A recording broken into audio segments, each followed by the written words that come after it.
like this huge subterranean cave system full of people who've been in there so long that they've just been cannibalizing and inbreeding for successive generations until they devolved into weird mutant people. Yeah. The difference was that story actually built up to that in a way that made sense, and they didn't dress like Mad Max rejects. No, yeah, exactly. So yeah, that's the element singular of Lovecraftian horror. So I saw that one because I was so curious because a lot of people in the cast look familiar, and I nailed it down like later. So I Googled it because I was like, oh, where is this guy from? Where's this guy from? And like I saw that and I was like, I need Slur to read that out on fucking stream. Been sitting on that one for a minute. The story we're referencing, is that the Dunwich horror? No, the Dunwich horror is the that's like you got the inbred couple have the baby that's actually the spawn of the cosmic whatever, and then the guy's investigating it, and the son who grew up to be the thing. Yeah, Slur, what was that? We were watching this one channel, and it was talking about cosmic horror, and we both just went like, all right, if he says like it's best because you don't explain shit, we were gonna dip out, and he waited till the last fucking second. The very last second to say it, yeah. He was building up to it, and the only reason he must have known it was a shit argument, but anyway, we're off of Pandorum again. But yeah, it's not Lovecraftian horror in any way except that it has an element that was used in a different horror story written by him. Mm-hmm. But it's like if you have, Bram Stoker's Dracula, and then you have Hotel Transylvania, it's not Bram Stoker-esque just because it uses an element that was used in another thing, Mm-hmm. Also, I would say the most damning thing about Pandorum has to be like the exposition black guy, because he's just like, let me tell you what fucking happened, and you're just I wouldn't say he's the worst thing there, bud.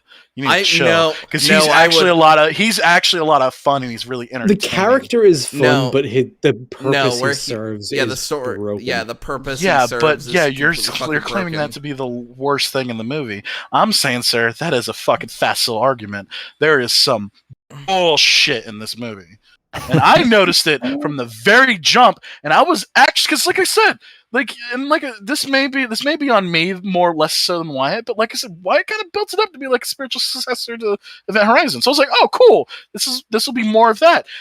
And there was a moment when I was like, is this like a parody? Like minutes into the movie, did I stop and say that to one of you guys? I was like, yeah, no, you openly said it funny. Reminded you of an Asylum movie, and I said it's an Asylum movie because like that first fucking shot where they're sitting in the cockpit, yeah, that looked Asylum-y because it looked cheap as fuck.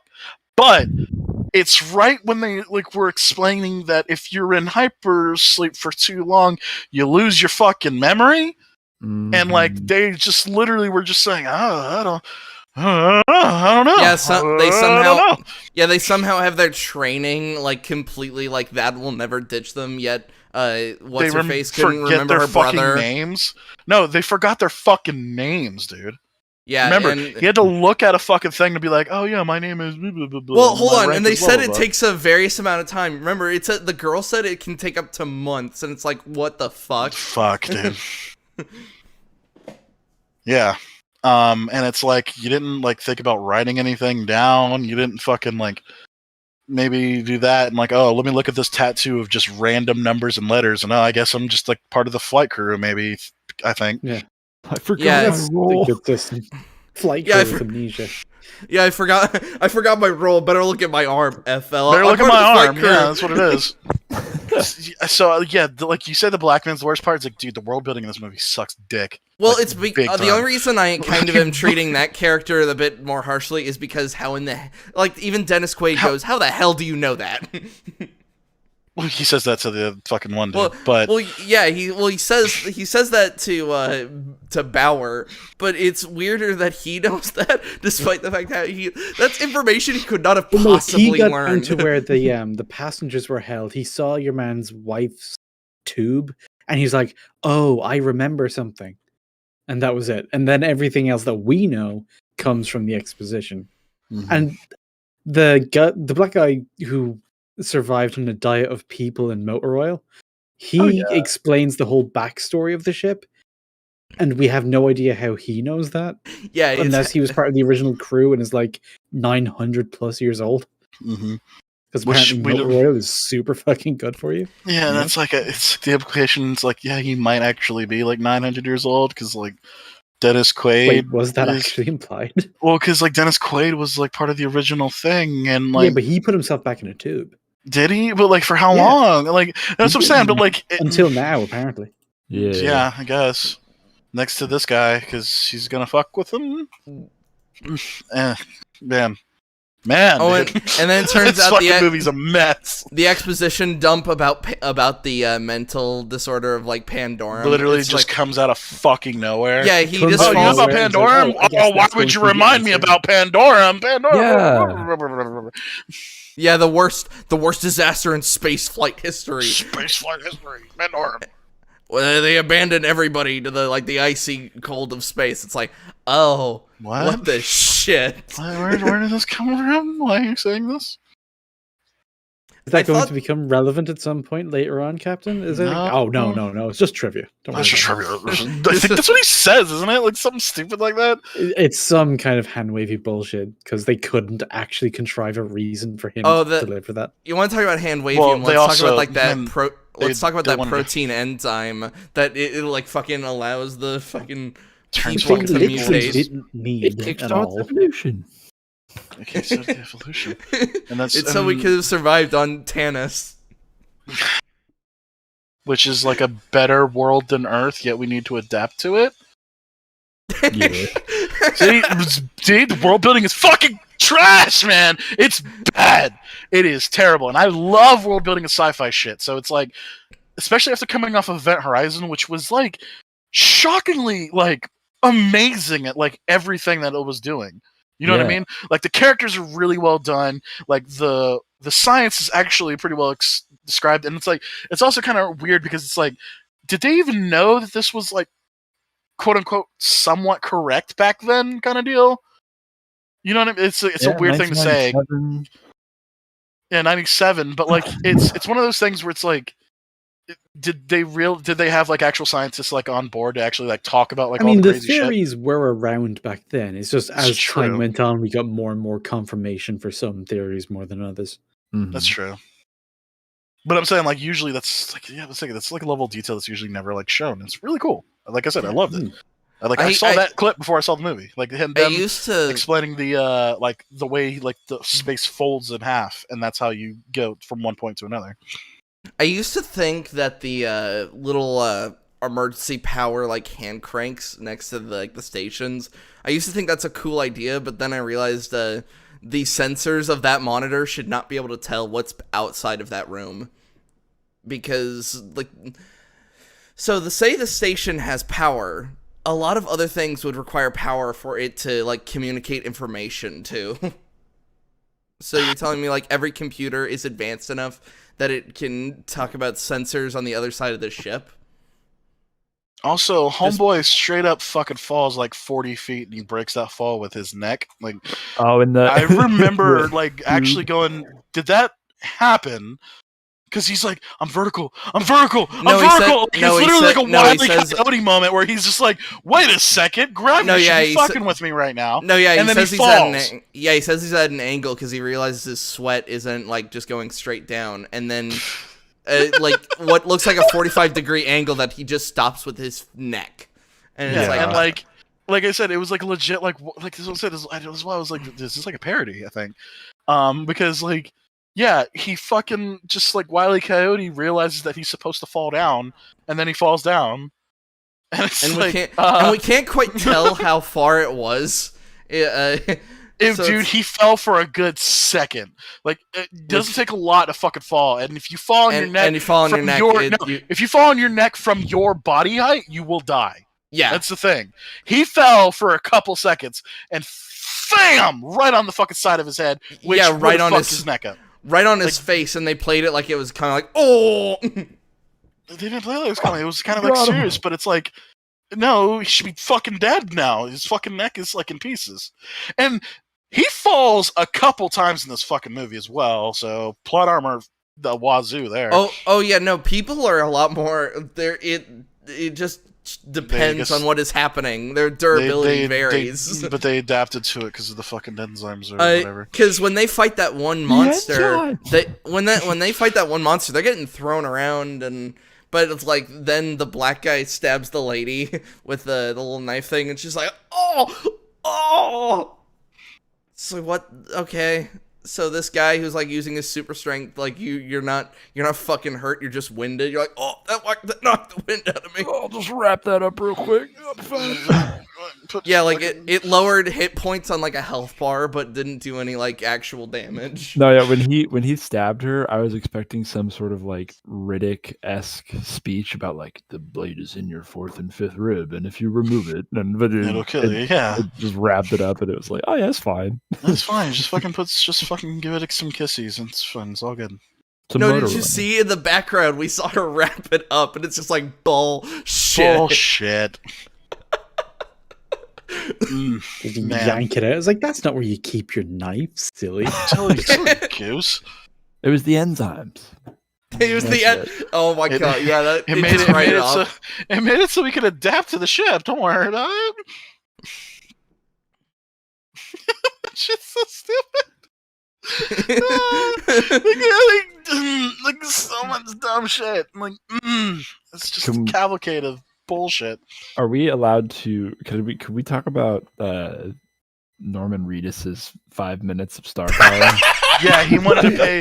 He wanted to pay rent for like fucking 2 months. So he was just like, "Oh fuck it, I'll be in here for a minute." Yeah, like, this was before Walking Dead. I remind everybody. Oh, okay, that's fair. Because I was like looking up the cast before I watched it, and I was like, "Oh, Norman Reedus is." But this, this has to be post Boondock Saints. Yeah, it's post Boondock Saints. That's the problem. Like he was still pretty big at that time.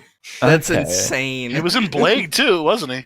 Yeah, because he's always the badass dude, and like he came in covered in motor oil, and I was like, is that him? Like I can't see the little Fu Manchu thing he's got going on all the time. He's just covered in oil, and then it's like, oh, it is him. And then he's just exactly what you're talking about. I had the same problem. I didn't actually recognize him when he came on screen, and Wyatt had to point it out. It's like, oh shit. Yeah, and I'm like, oh sweet, we're gonna see some solid moves and stuff, and then just like 5 minutes later, he's just dead now. Then he just got gutted. Yeah. Why didn't they get him the first time?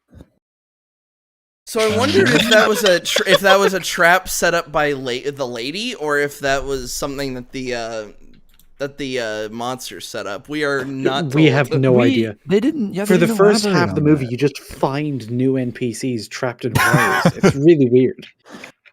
Isn't that how he finds the Vietnamese guy? It's a game mechanic. Yeah. No, the Vietnamese guy finds him. Remember, the Vietnamese guy is actually the best part of the movie. No, yeah, the Vietnamese guy, while he was accidentally hung upside down and they were about to drag him, he literally spawns, cuts the rope, and then takes it behind a door to close it. Yeah. Mm-hmm. As if like you just activated the cutscene to add him to the party.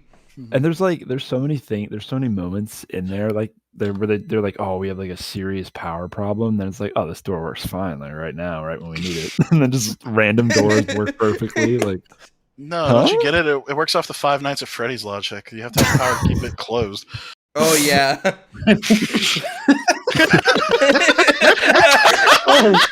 Fuck, that like just was a slow burn for a fucking second. He's like, wait, what? That is so stupid. That's how Five Nights at Freddy's works too. I'm not gonna lie, it's really dumb. When the power goes out, the doors like swing up and. Yeah, when even Yahtzee is just like, wouldn't gravity just keep these things closed? No, power goes off, door go open. Duh. Oh, I'm trying to think. So what about the? Why wouldn't the fucking guy know English?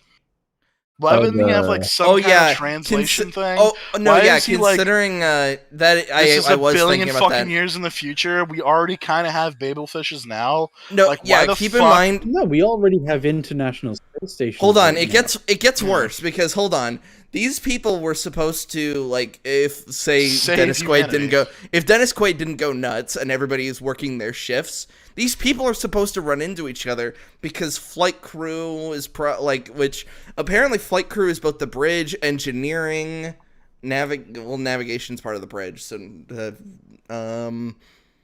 but he was part of. So Vietnamese boy was part of agriculture. Yeah, but he was part of agriculture.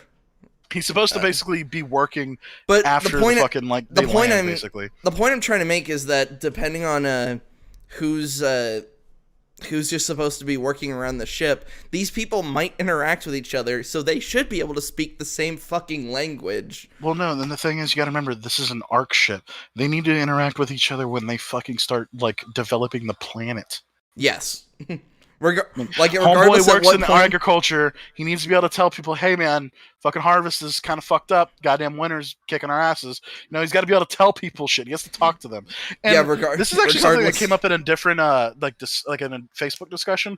But, like, what really pisses me off sometimes is when you want to watch a movie with subtitles, and it's like, oh, there's a character speaking in a language I don't understand. Let me turn on the subtitles. Oh, and it says all it says is speaking Vietnamese, speaking French, or it's like, oh, so this actually didn't matter to the story. You just wanted this in here so you can have like a different language.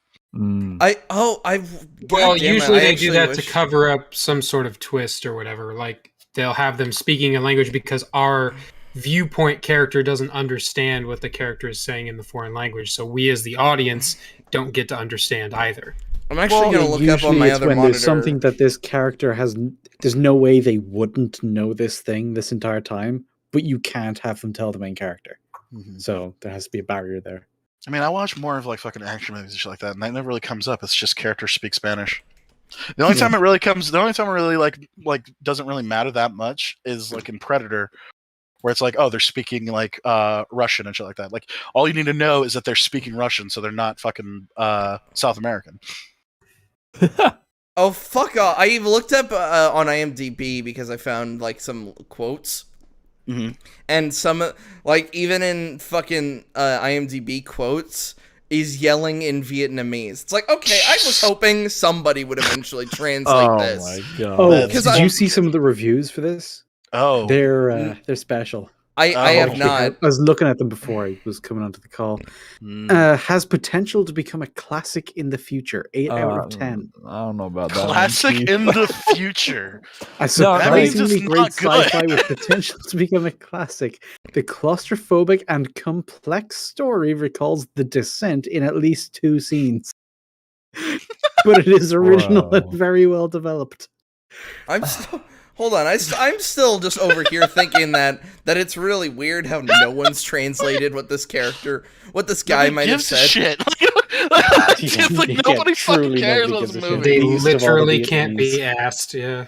It gets better. It gets better. You know. All right. The final twist is a great surprise, and the advantage of the DVD is the facility the viewer has to repeat the explanation to fully understand. What the fuck? Hold on. Even Can you reread that, please? Reread that. Reread that. Okay. The final twist is a great surprise, and the advantage of the DVD is the facility the viewer has to repeat the explanation to fully understand the plot.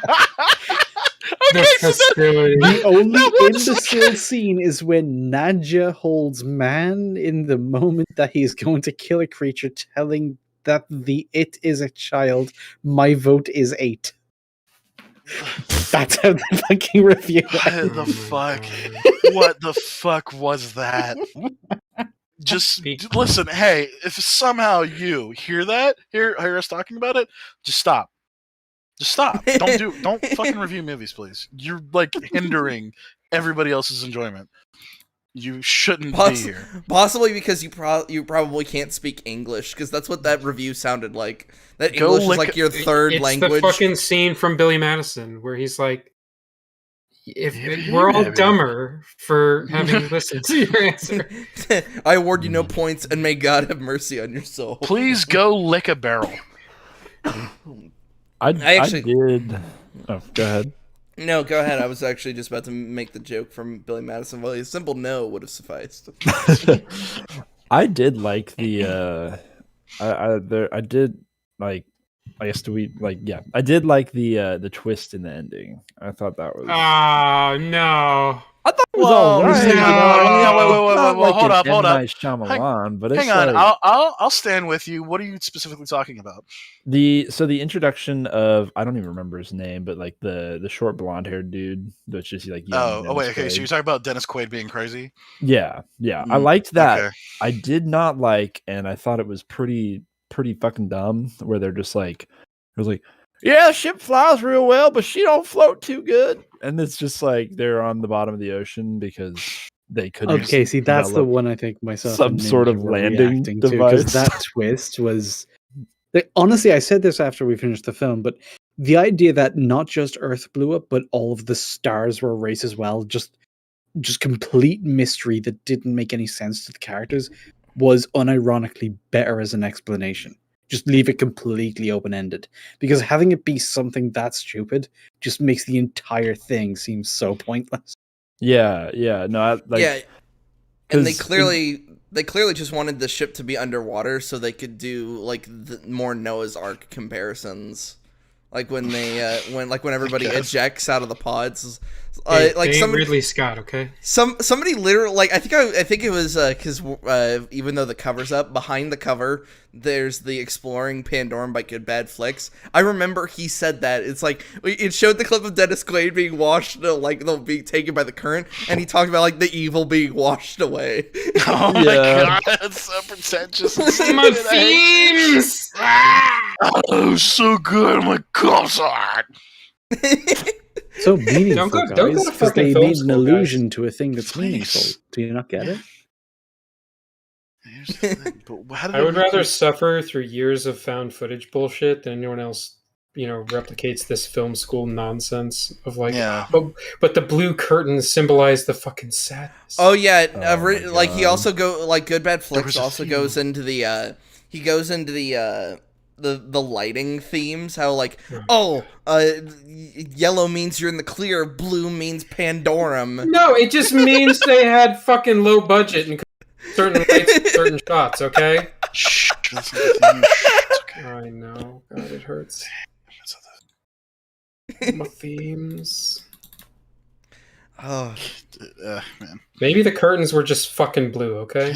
Oh no, yeah, it's that kind of bullshit that actually, I hated in high school. The high school Scarlet Letter approach. Oh my god. So Michael and I went to the same fucking high school, so he knows exactly what torture I fucking went through. Damn. Like, got him. Wow. I love you, bro. So like the high school we went to, it did have that kind of English teachers that were just like, what is the hidden meaning behind like the eyes in Great Gatsby or the Scarlet Letter? And it's just like, can't they just be fucking eyes on a billboard? No. Well, it's something like actually, and they J. Eckelberg. Purpose in the text, they make him uncomfortable. They make him feel watched. It's like, there is no hidden meaning. The book explains what the fuck it means because it was written by someone who he was doing. Yeah, the eyes were a bad example, or something like. The point being is that our English teachers would just do the what's the hidden meaning behind the blue curtains, and it's like, couldn't the curtains have just been fucking blue? I swear, sometimes I want to be a teacher so I can just talk about stupid bullshit like that and like pretend to be stuck to the cool. curriculum. No, and if that's what's on the test, that's what you're teaching. That's a base take right there. Just students. Yeah, be a chemistry teacher. You're like, all right, class, I'm just gonna teach you how to blow shit up. Well, no, but I'm talking about like, what is the meaning behind what it is? And it's like, my class just goes, it's Dr. Seuss, sir. And it's like, yes, but what if one fish, two fish? Oh, what if red fish? I'm surprised I'm surprised no base English teacher. I'm surprised no base English teacher hasn't gone in on like April Fools and just like thrown it down and be like, "What is the meaning?" I will not eat it in the house. No, the thing is, I will not eat it with a mouse. The reason why I love Goodell so much is because like that's like my parody of like a teacher, basically. Just saying random things. Non-emotional thing. There are those who destructions. Just saying words. Well, we all know something that's gonna be in the next Goodell, but I'm just gonna dread when I hear it, because if one of the things that said, like, you know exactly what that's from, and like it like almost like makes your eye twitch, the timing test timing is gonna fucking that's gonna send me into a fucking rage. Nah, dude, have you seen the newest Goodell? Sorry, the newest EFAP? There's a new one. So they cover a chick named like fucking Julia something or whatever, and she's talking about Black Widow and how it's actually a pretty good movie. One of the things that she uses to defend the movie is that CGI is really good because she doesn't have an eye for CGI. I remember this. What episode was this? She says she's not going to pretend to be bothered by something that's invisible. Yeah, it's just the latest episode. It's the latest episode. You'll see fucking the Red Guardian on the thumbnail. Oh, the one. It's 156. Okay. Yep. Yeah. I didn't realize they went over a video. She is fucking super pretentious. She also says the choreography is really good because she doesn't watch action movies, but this movie made her pay attention to the action. So like, most of the reviews seem to boil down to, I think it's good because I have no basis of comparison. I have no basis of comparison. Yeah. I thought the almost like 5 hour. I thought the almost like 5 hour mark. I thought they were doing like another one of their discussion ones, like when they did Amnesia, and it wasn't really like covering a video. So I was like, no, they cover a video because the deleted scenes are like fucking nothing. Who gives a shit? Like, fucking like Red Guardian gets kicked in the nuts. Ha ha ha! Funny. Yeah, that was really weird.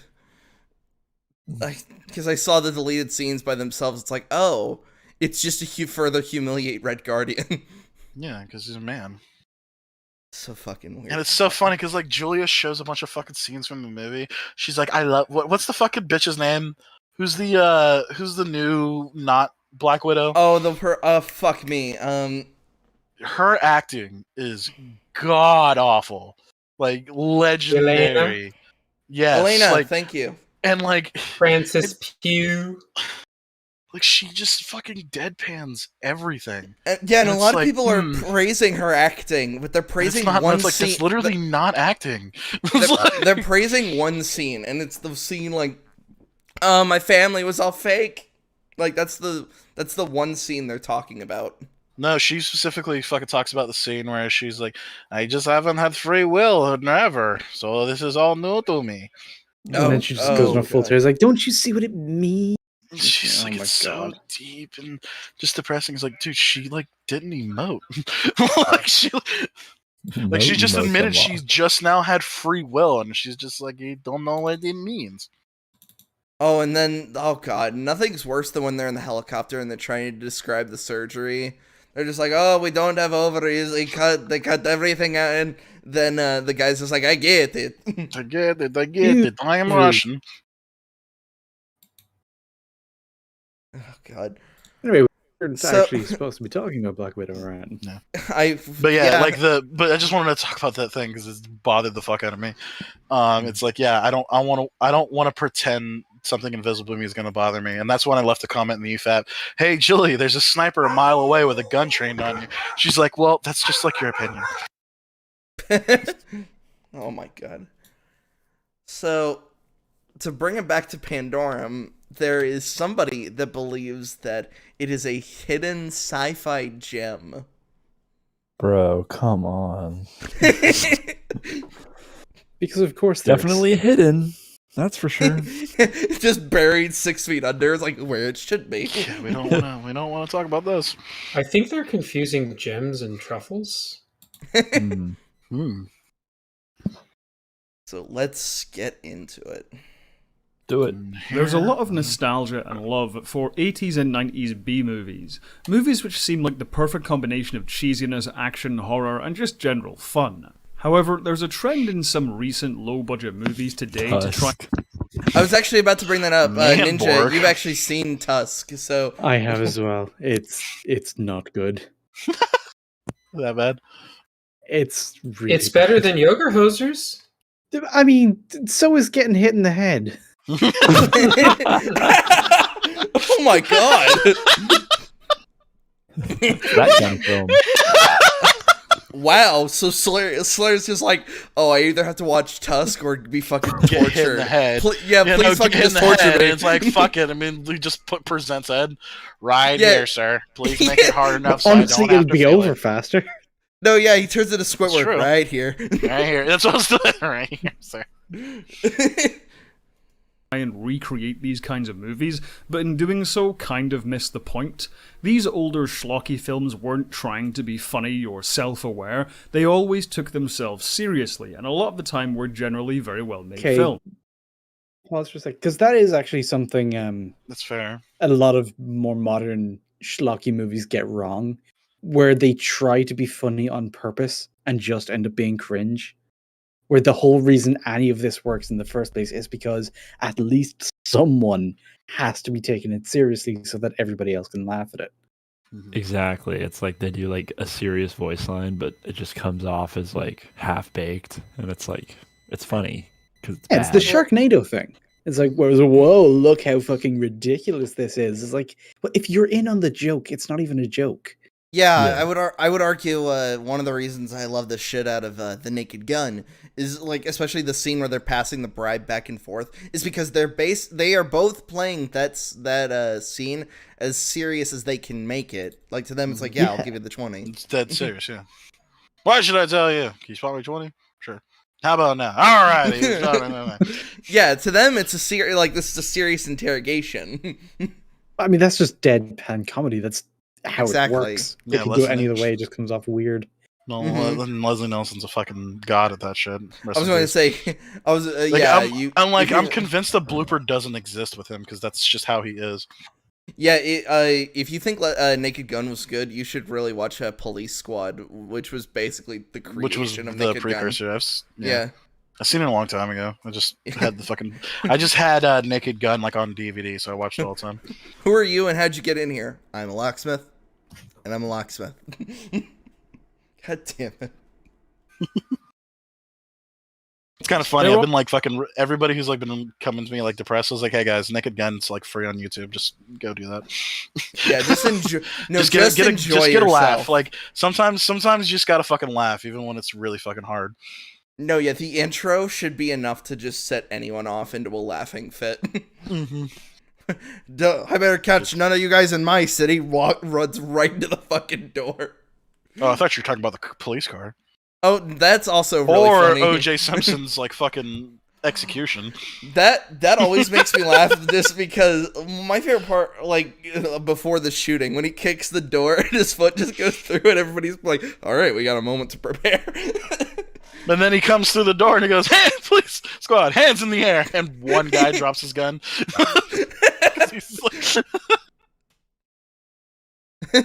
Ah, man, fucking, we need to fucking detox with some Naked Gun after October. Anyway, so point being, I kind of agree with where he's going. Fair enough. There are a handful of more recent movies which I've started to curate into a list on my Letterboxd account called Great Modern B-Movies, which just before he continues talking, so we got Hardcore Henry, Upgrade, Chappie, Pandorum, of course. Chappie isn't a B movie. Yeah, as I said, it's actually pretty high budget, and it was, Isn't Evil Dead also a high budget movie too? That's the remake. The newest one. That's what I mean. Yeah, I have no idea because I've never seen the remake of Evil Dead. Yeah, it just looked like a bit of a soulless follow-up to something that was quite heartfelt, so I didn't bother. Why is the Descent? It looked more horror focused than the actual fucking thing. I just realized, why is the Descent on here? Because the Descent's a pretty decent horror movie. Is it an indie movie? Because that might be the confusion.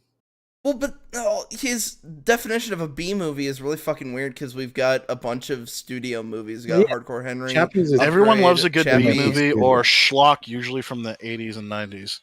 So I feel like his like definition of B movie is a little off. Because I thought the whole point of a B movie was that it's not an indie movie, but it's like not that great of a movie, quote unquote. Yeah, they're usually cheaply made by amateurs, like who are just starting out, or they have casts that aren't big names. That's why it's called B movies, because there's nothing A-list about it, you know? Yeah. Some Sun Eater in chat is asking like thoughts on Halloween Kills. I haven't seen it. Yeah. I've got a couple friends who are massive fans. I was going to say Jake fucking sorry, hates hang on. Massive fans of Halloween, and he's not too happy. No, yeah, Jake is fucking pissed. No, Jake's pissed, but I'm talking about like a different. I'm talking about. Oh, different okay. friend. Is that the newest Halloween? It's the movie? newest one that literally came out like fucking 2 days ago. Yeah, Okay, it's both, I haven't seen and it it's mainly on Peacock, NBC's premier streaming service. No, Oh, it's in boy. theaters. Oh, is it also in theaters? Okay. Yeah, it was playing across. It was playing across from Venom when I went. Oh, okay. Ninja. Crazy guys, theaters are open again. Like it's kind of something I missed. It was pretty nice to go to a theater after fucking almost like 10 years, or after fucking 3 years. 10 years. I mean, it 10 felt years. like 10 years. It felt like 10 years. So yeah, it's fair. Oh I'm yeah. not gonna lie. Like I said, it was actually kind of fun going back to a theater, and even though I spent fucking $10 on a single monster and a single drink, but fucking hell. Pretty sure it's odd to call Overlord a B movie because that's a J.J. Abrams thing, I believe. Yeah, that's what I say. I feel like his definition of the B movie is wrong. Yeah, he also Lucy and Don't Breathe. I mean, Evil Dead, Planet Terror. These are pretty big. Wait, Lucy was definitely a fucking that movie. Remember, it had Morgan Freeman and shit like that in it. Yeah, it was definitely not a big B movie. It was shit, but it was. It was shit and god awful, but like it was like, you know what I mean. It was a fucking big deal when it came out. Planet Terror is Robert Rodriguez, isn't it? Or am I thinking of something else? Yeah, that's fucking it's B-movie part shit. of Grindhouse. Yeah, that's a B movie. That's a B movie. I don't know. It is a pretty big release. It was released with Death Proof as a double feature. Like, it's old style, it's B-movie style, and it's shot that way, but it was definitely high budget. Well, I mean, okay, do you really have to have like a low budget to be considered a B movie? I've never really thought about that. They go hand in hand, yeah. Okay. Yeah. Not specifically, but yeah, it's usually a part of it. So, would Desperado be considered a B movie? No, it's low budget, made cheaply with like nobody gives a shit. Okay. Saw was made on a low budget, but it was made with intent. Desperado was made on a low budget, but it was made with intent. Okay, all right. The Room was made on a high budget, made but by a big studio. So like Joker was. Joker was made by a big studio, but on a low budget. It's not a B movie. Yeah, like I said, The Room was made on a high budget. Somehow, it was like a fucking endless goddamn budget. Oh no, what happened to Ninja? To internetisms, probably. All right, hold on. Let me move the thing because. Give him a sec. No problem. So just the filter. Oh, there he is. I thought we were gonna have to kill a little bit more time. Yeah, we're good. All right. Includes films like Upgrade, Overlord, and the film we'll be discussing in this video, the 2009 sci-fi horror Pandorum. I remember seeing trailers for it at the time, but I largely ignored it, and apparently so did everyone else, because it bombed hard. It was only when some YouTube channels I follow started talking about it. Oh yeah, so I had to preview watch this just to kind of make sure it would line up and be good to me for YARP. He kind of described it in the same way that I did. It's like, oh yeah, I saw like Good Bad Flicks talking about it, and it's like, oh, and then that's when I heard the spiritual successor to Event Horizon, a film I fucking loved. So to be clear, who said that? With me, the originator was Good Bad Flicks. Okay, so I just want to make sure so I don't have to listen to what they say in the future. But other than that, it also just kind of spread around the internet. It's kind of yeah. If you Google, hang on, but okay, you say that because you reference like a couple Google articles, but like, has this movie gotten any kind of following? Yes, it has somehow gotten its own. It needs it's a got that sequel one type following. guy who really liked it. Yeah, who really liked it, and he said it's going to be good in the future. Yeah, it's going to be a classic later. Not right now. I mean, it's not what classics are. Yeah, you can't. It's not good enough to be right now. I decided to give it a shot and was I'll be right pleasantly surprised. In the film's setting, the Earth has become so overpopulated that humans need to colonize other worlds. Elysium is one such colony ship, carrying over 60,000 passengers in stasis on a 123-year journey to a planet called Tanis. Actually, I thought about this. So, it explained how they were like... So, the journey was supposed to take like 100 and something years.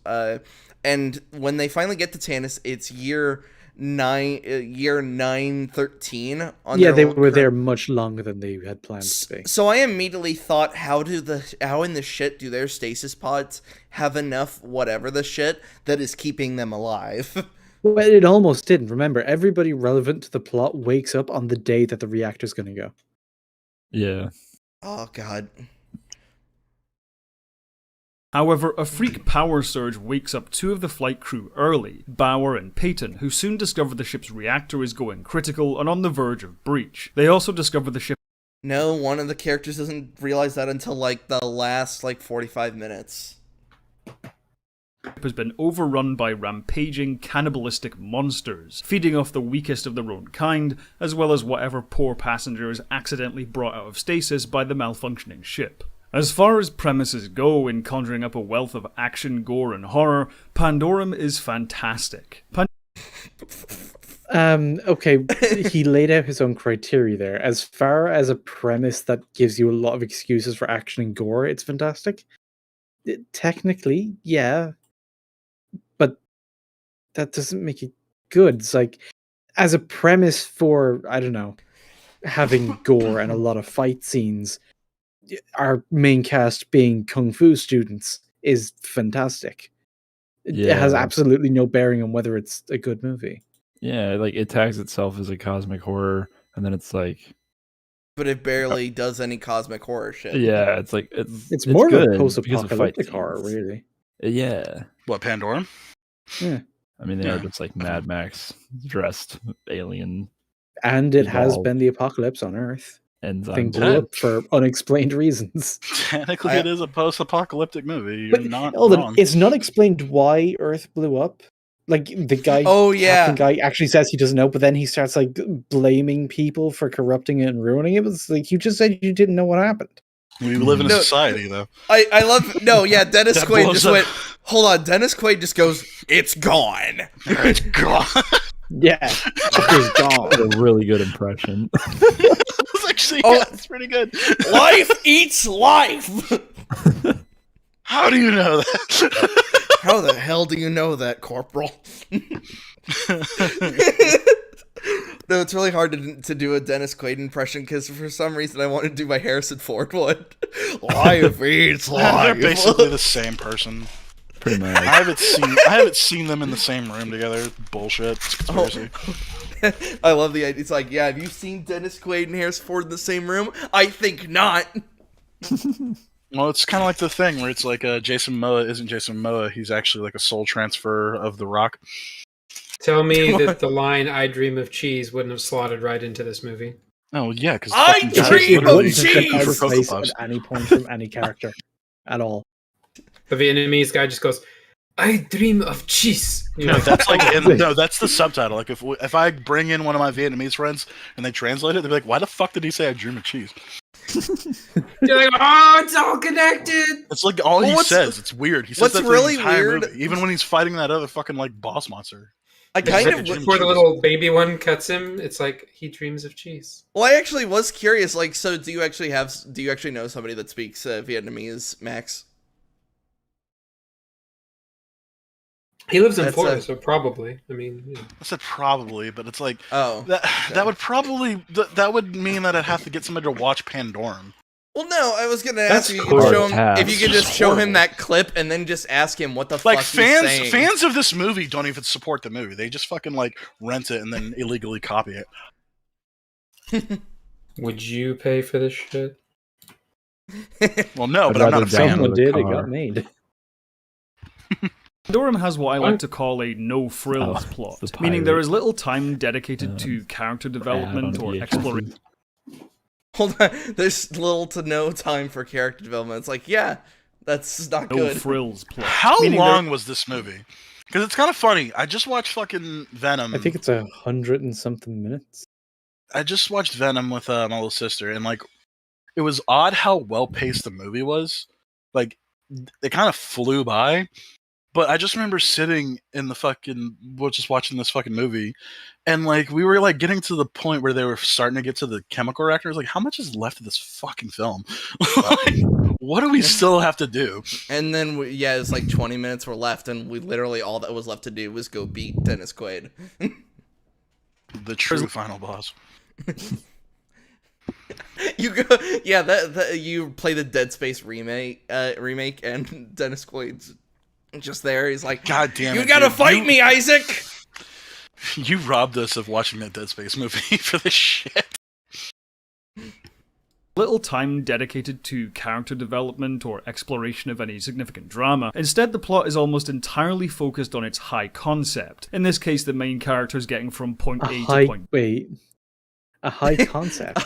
Hold on. Mutants are trying to eat my face. I would like them to not eat my face. It's not exactly highbrow fucking concept. I was going to say, hold on. Hell, they even make predator noises the first time we fucking hear them, dude. We might need to rehear what he said, because he was about to say high concept, like going from point A to point B. It's like, you're either joking or taking the literal piss.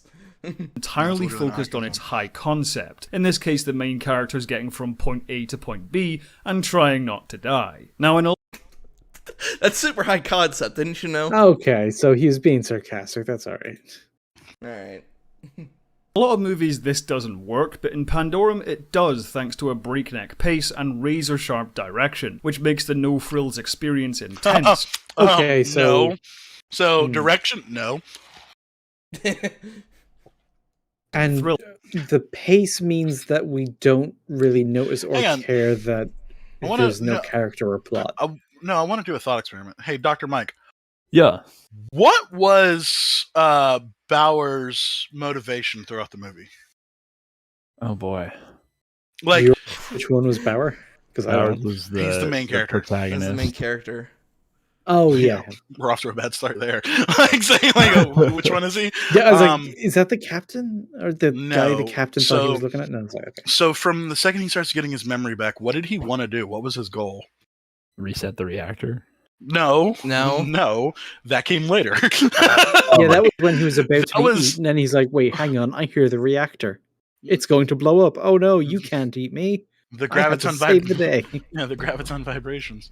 Oh god, no! Don't you fucking what? You just quoted After Earth. I'm sorry. Is Pandorum so far above fucking After Earth or whatever the fuck that movie's called? I'm sorry. I didn't mean to fucking put them in the same category.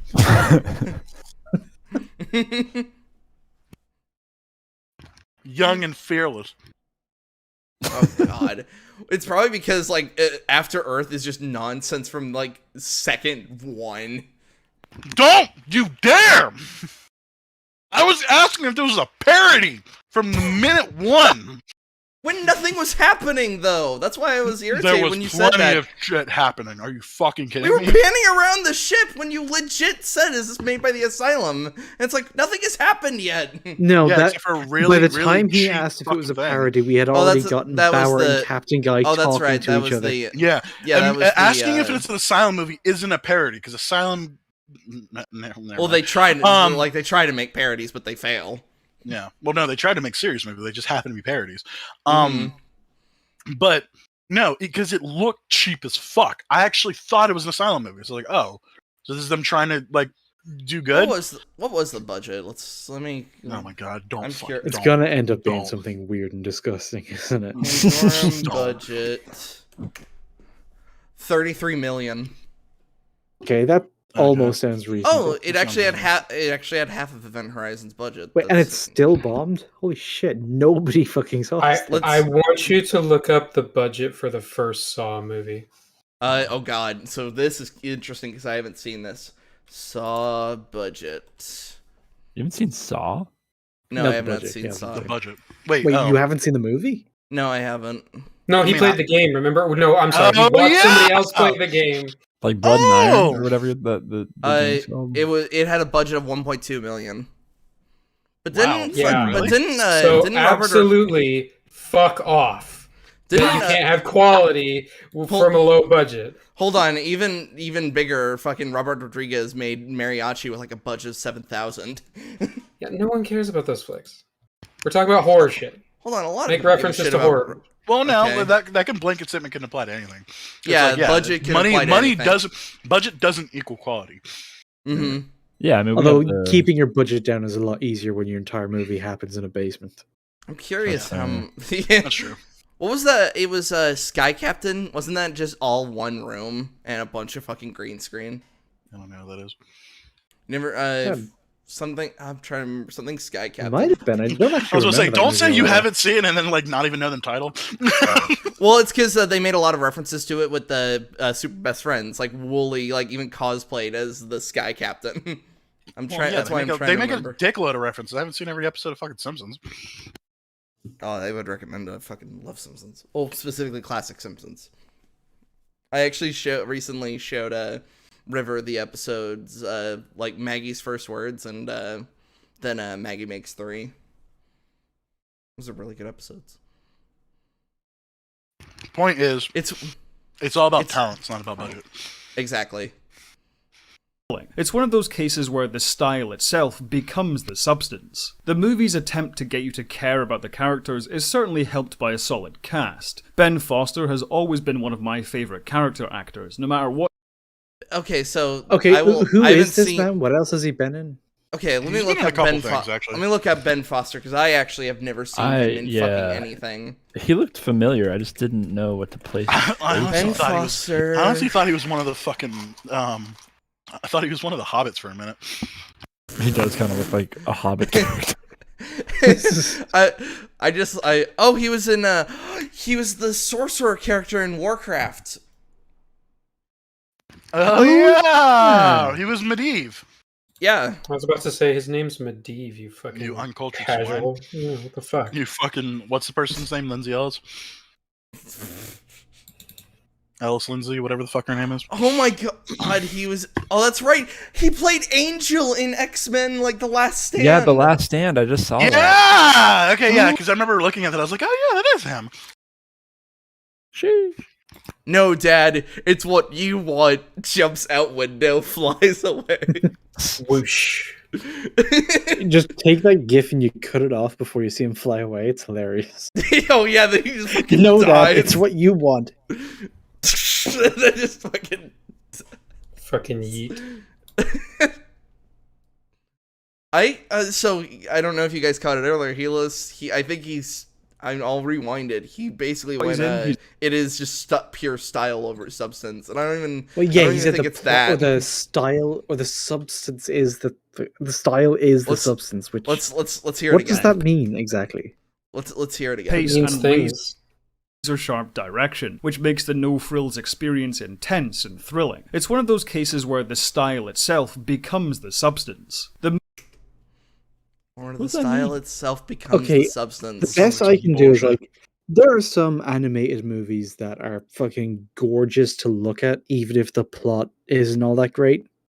So in that case, one of the main reasons you would watch it is just to see some gorgeous animation, and you're not really there for the characters around. That is pure. The substance is just the style. Mm-hmm. But in this movie, I don't know how you would even apply that. Is it literally just, oh yeah, I fucking love footage of sweaty men running through metal corridors. That's what I'm here for. Hell yeah. Inconsistent flashlights. And also Vietnamese people. These guys. Oh yeah. Movie's attempt to get you to care about the characters is certainly helped by a solid cast. Ben Foster has always been one of my favourite character actors. No matter what he's in, he's always great, and this is no exception. On paper, the character of Bauer is almost non-existent. A man reduced... It's on screen as well. I don't think there was anything on paper. Let's at least appreciate the fact that he addressed it. Yeah. Give props, man. You at least admit credit where credit's due, I guess. Yeah. Used to a function, a goal, and a simple set of emotions, and paradoxically, that's what makes Foster so great in the role. Bauer is a guy This is basically just chalked up to I like the actor. I like this actor, therefore I liked him in this. because I like this actor. It's like cool, That's fair. very I guess helpful. you can like the actor, I guess. It's like if you like this, you're probably going to like this. Out of his element, in no way equipped to deal with the situation he finds himself in, and Foster conveys that sense of fear and exhaustion perfectly, and really steals the scene when Bauer starts drifting into bouts of madness, although we'll talk about that later. The other two characters, Nadia and Man, are also just as thin, but once again this is a case where the charisma of the actors is doing all the heavy lifting. What charisma? Half actually, didn't no. speak English more than half the time. Well, No, because but Mon, like, he had a fucking commanding presence, though. Like, he was Slur- fucking, like, he always seemed like he was on top of things. Slur kind of like- said it best when the lady was talking, and he just basically kind of just snapped. It's like, stop talking like a video game NPC and talk to me like a normal human I was about to being. say, like, Mon is definitely our favorite character, but yeah, I don't think you could say the same thing about the fucking German bitch. Yeah. Well, it's just, yeah, like an NPC in a fucking game. She just was incapable of answering a question until the answer was revealed when the character goes into the next room. Yeah, It's it like wasn't she in the couldn't dialogue actually tree. converse back and forth like a human. Well, no, And, you know, it's all about survival. Eat the bug. Writing characters is hard. What are you talking about? Yeah, she was too busy eating the bug and living in the pod. She literally was living in, like, the pod, actually, because as she was in, like, the cloning chamber, she was just like, I just eat these bugs for protein, and I live in this pod. The Tongue lead. future that all liberals want. Being an experienced MMA fighter means almost all of the power in his performance comes from his physicality. Oh, I actually, There's also- I laughed my ass off after the fact with when the main leader guy challenges him to a fight. It's like, oh, they clearly just put this scene in so they could have the MMA guy fight something. Yeah. They had to have like a good fucking set piece because it's like they knew their movie was god awful. So Like, Anti-Troll, fuck it. who is basically the best part of Man of Steel, and who has a similarly physical screen presence. What? Who was What? she in Man of Steel? She was She the was in Man of best Steel? part of Man of Steel. Who was she? Oh, was she the fucking evil Kryptonian bitch? What is that? What he's talking about? That Hold on. Is that Hold the on, fucking let me- best part of the fucking Man I'm of Steel pulling, movie? I'm pulling up Pandorum so I can also just find her in the cast so I could find out who she was. Oh, I can't even what a pronounce that bizarre name to save thing my to life. say. Okay, Man of Steel. Oh yeah, she was the evil Kryptonian bitch. Yep. Okay, what made her the? I mean, it's a shit movie, so it doesn't take a lot to be the best part of it. But Well, here's the thing. Why I would her? actually fight against him. I actually thought the best part of the movie was the fucking guy from Law and Order. Oh yeah. Her opposite. The guy who fucking Yeah. stared down the fucking superpowered bitch with just a knife and said, "Fuck it, let's go." I mean, everyone Yeah. knows the actual best part of Man of Steel is just watching Zod yell all of his dialogue. Oh yeah, Michael Shannon. On a farm? I will find him. And, Where did you and then learn to immediately speak departs on the fucking Vietnamese? dildo ships. Where did you learn to speak Vietnamese? On a farm? You won't sow your hands With attacking yourself, agriculture. but you'll damn us to a black hole for attacking me. It's like he's straining like as if somebody's like actively like giving him like he's wasn't expecting like get like an injection. He's like, ah, you have turns for eternity. It's like he has to take a shit, and he's like, no, Mike, you have to read your lines before you go, and it's like, god damn it. But this requires a lot of stress. I might actually shit myself. Nope, like the camera's going. And then everybody looks over at Christopher Nolan. And he goes, "That would actually improve the scene." That would I enhance think the he worked scene. out his like neck veins to prepare for the role. Probably. And that's why he did that. And that's why the movie after that he did was the fucking he played the Nazi in prison or whatever. Oh yeah.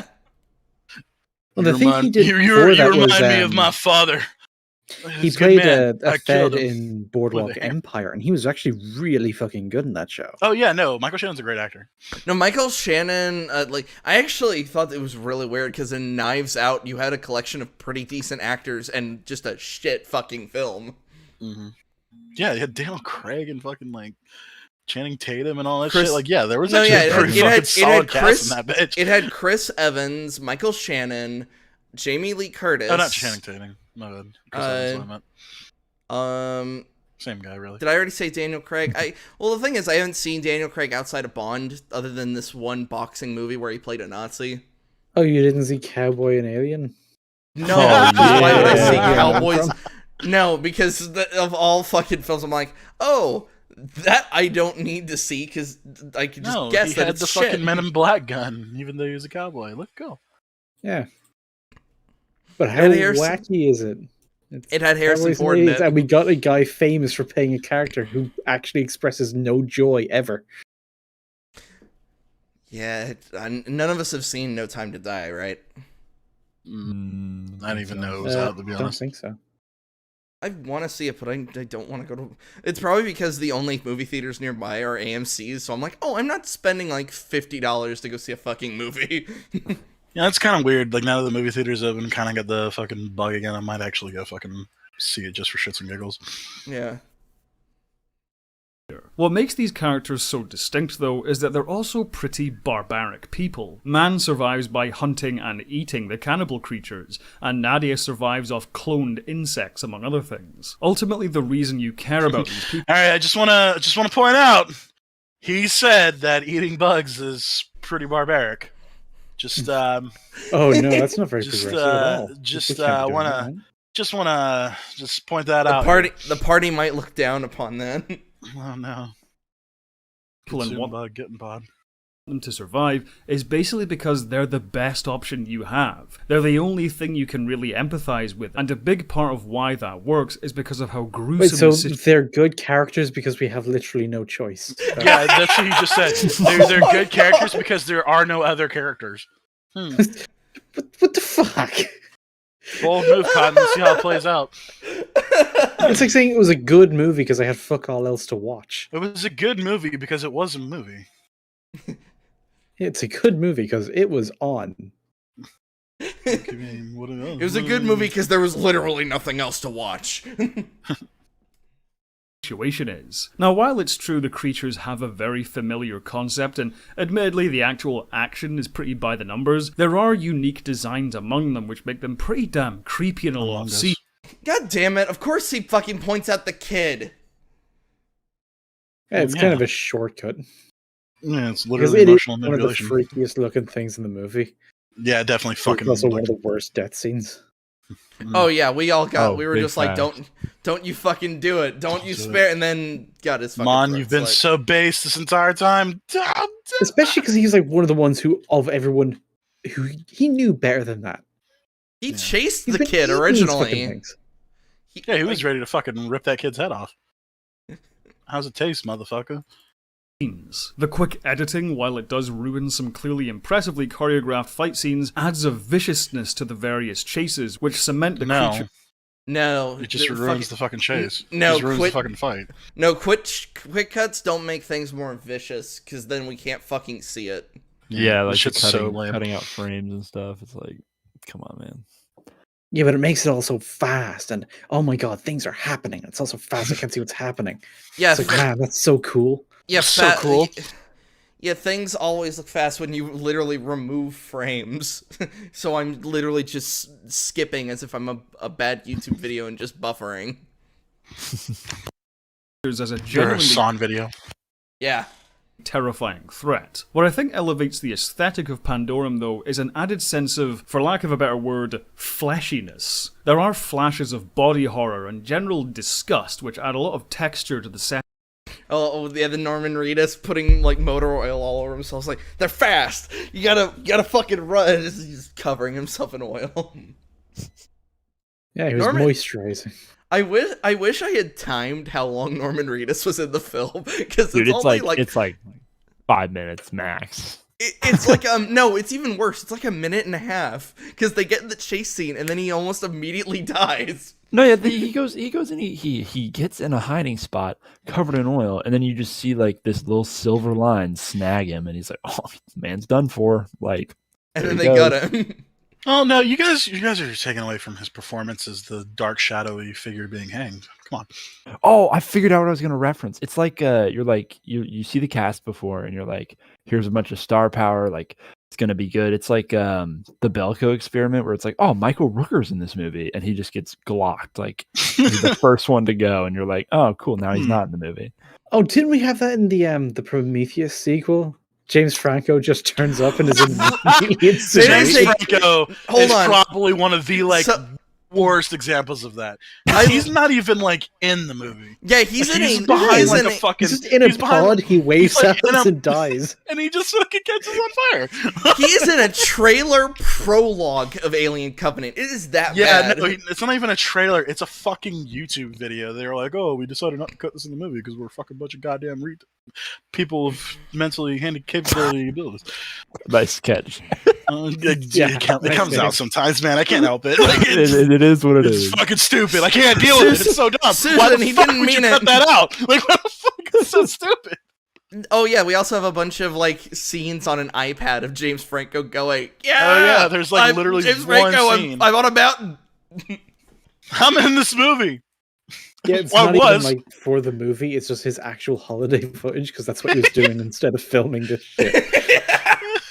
Just fucking snag his Instagram videos. In the events, Bauer, after waking up from stasis, peels off a wetsuit's worth of dead skin which has accumulated on his body. Is that what that was? Dead skin? Yeah, that was dead skin. That's not how dead skin works. You fucking numpty. I thought that was like a membrane or something. Yeah, like that's the fucking implication. Because once again, I thought this was a spiritual successor. So I was like, huh, it's weird that they like went from fucking like water like to like milk. But all right. Yeah. Eating and cannibalism. The ship interior is damp and moist, peppered with dripping war and algae. The filmmakers were driven by the he kept algae. Wait, stuff, algae. Man. Algae. There's like 3 scenes of him like muddling with it in his fingers. Like, is there going to be a development? Like, that's something that's part of dude just wants to touch algae. It's the build up to the fact that we're underwater this whole time. It's literally okay. God damn it! I didn't pick up on that. That and the dripping Nobody water. did. It's executed really badly. No, that and the dripping water. That and the dripping water is to believe, like, that they think there's like a coolant leak or something. It was a stupid throwaway line, and then we find out we've been underwater this whole time. Jesus Christ! It was. That makes me hate this movie that much more. Yeah, no, yeah. It turns out it was just like, it was set up. It was set up awfully. God damn it. The idea of treating the ship itself like a living thing. The bulkhead seen in the corridors resembling a ribcage, the miles of cables and pipes being the veins and arteries, and sound design which makes the ship sound like it has a pulse. It's all grotesque and succeeds in actually making the gore disturbing, whereas a lot of other films try to accomplish the same by simply adding more blood and dismemberment. Oh yeah, I love the scene with gore in this movie? No, there really wasn't. Couple so to add to the gore, like what? The 2 scenes? There was somebody getting their arm cut off, and then Norman Reedus and just the getting his hanged belly person. open. Yeah, Norman Reedus, and then the other hanged person that had their guts out. I get like so I get the like arteries line and the rib cage. Like at least it wasn't distinct enough for me to pick up the sound design line where that's like it makes it seem like a living entity of a ship.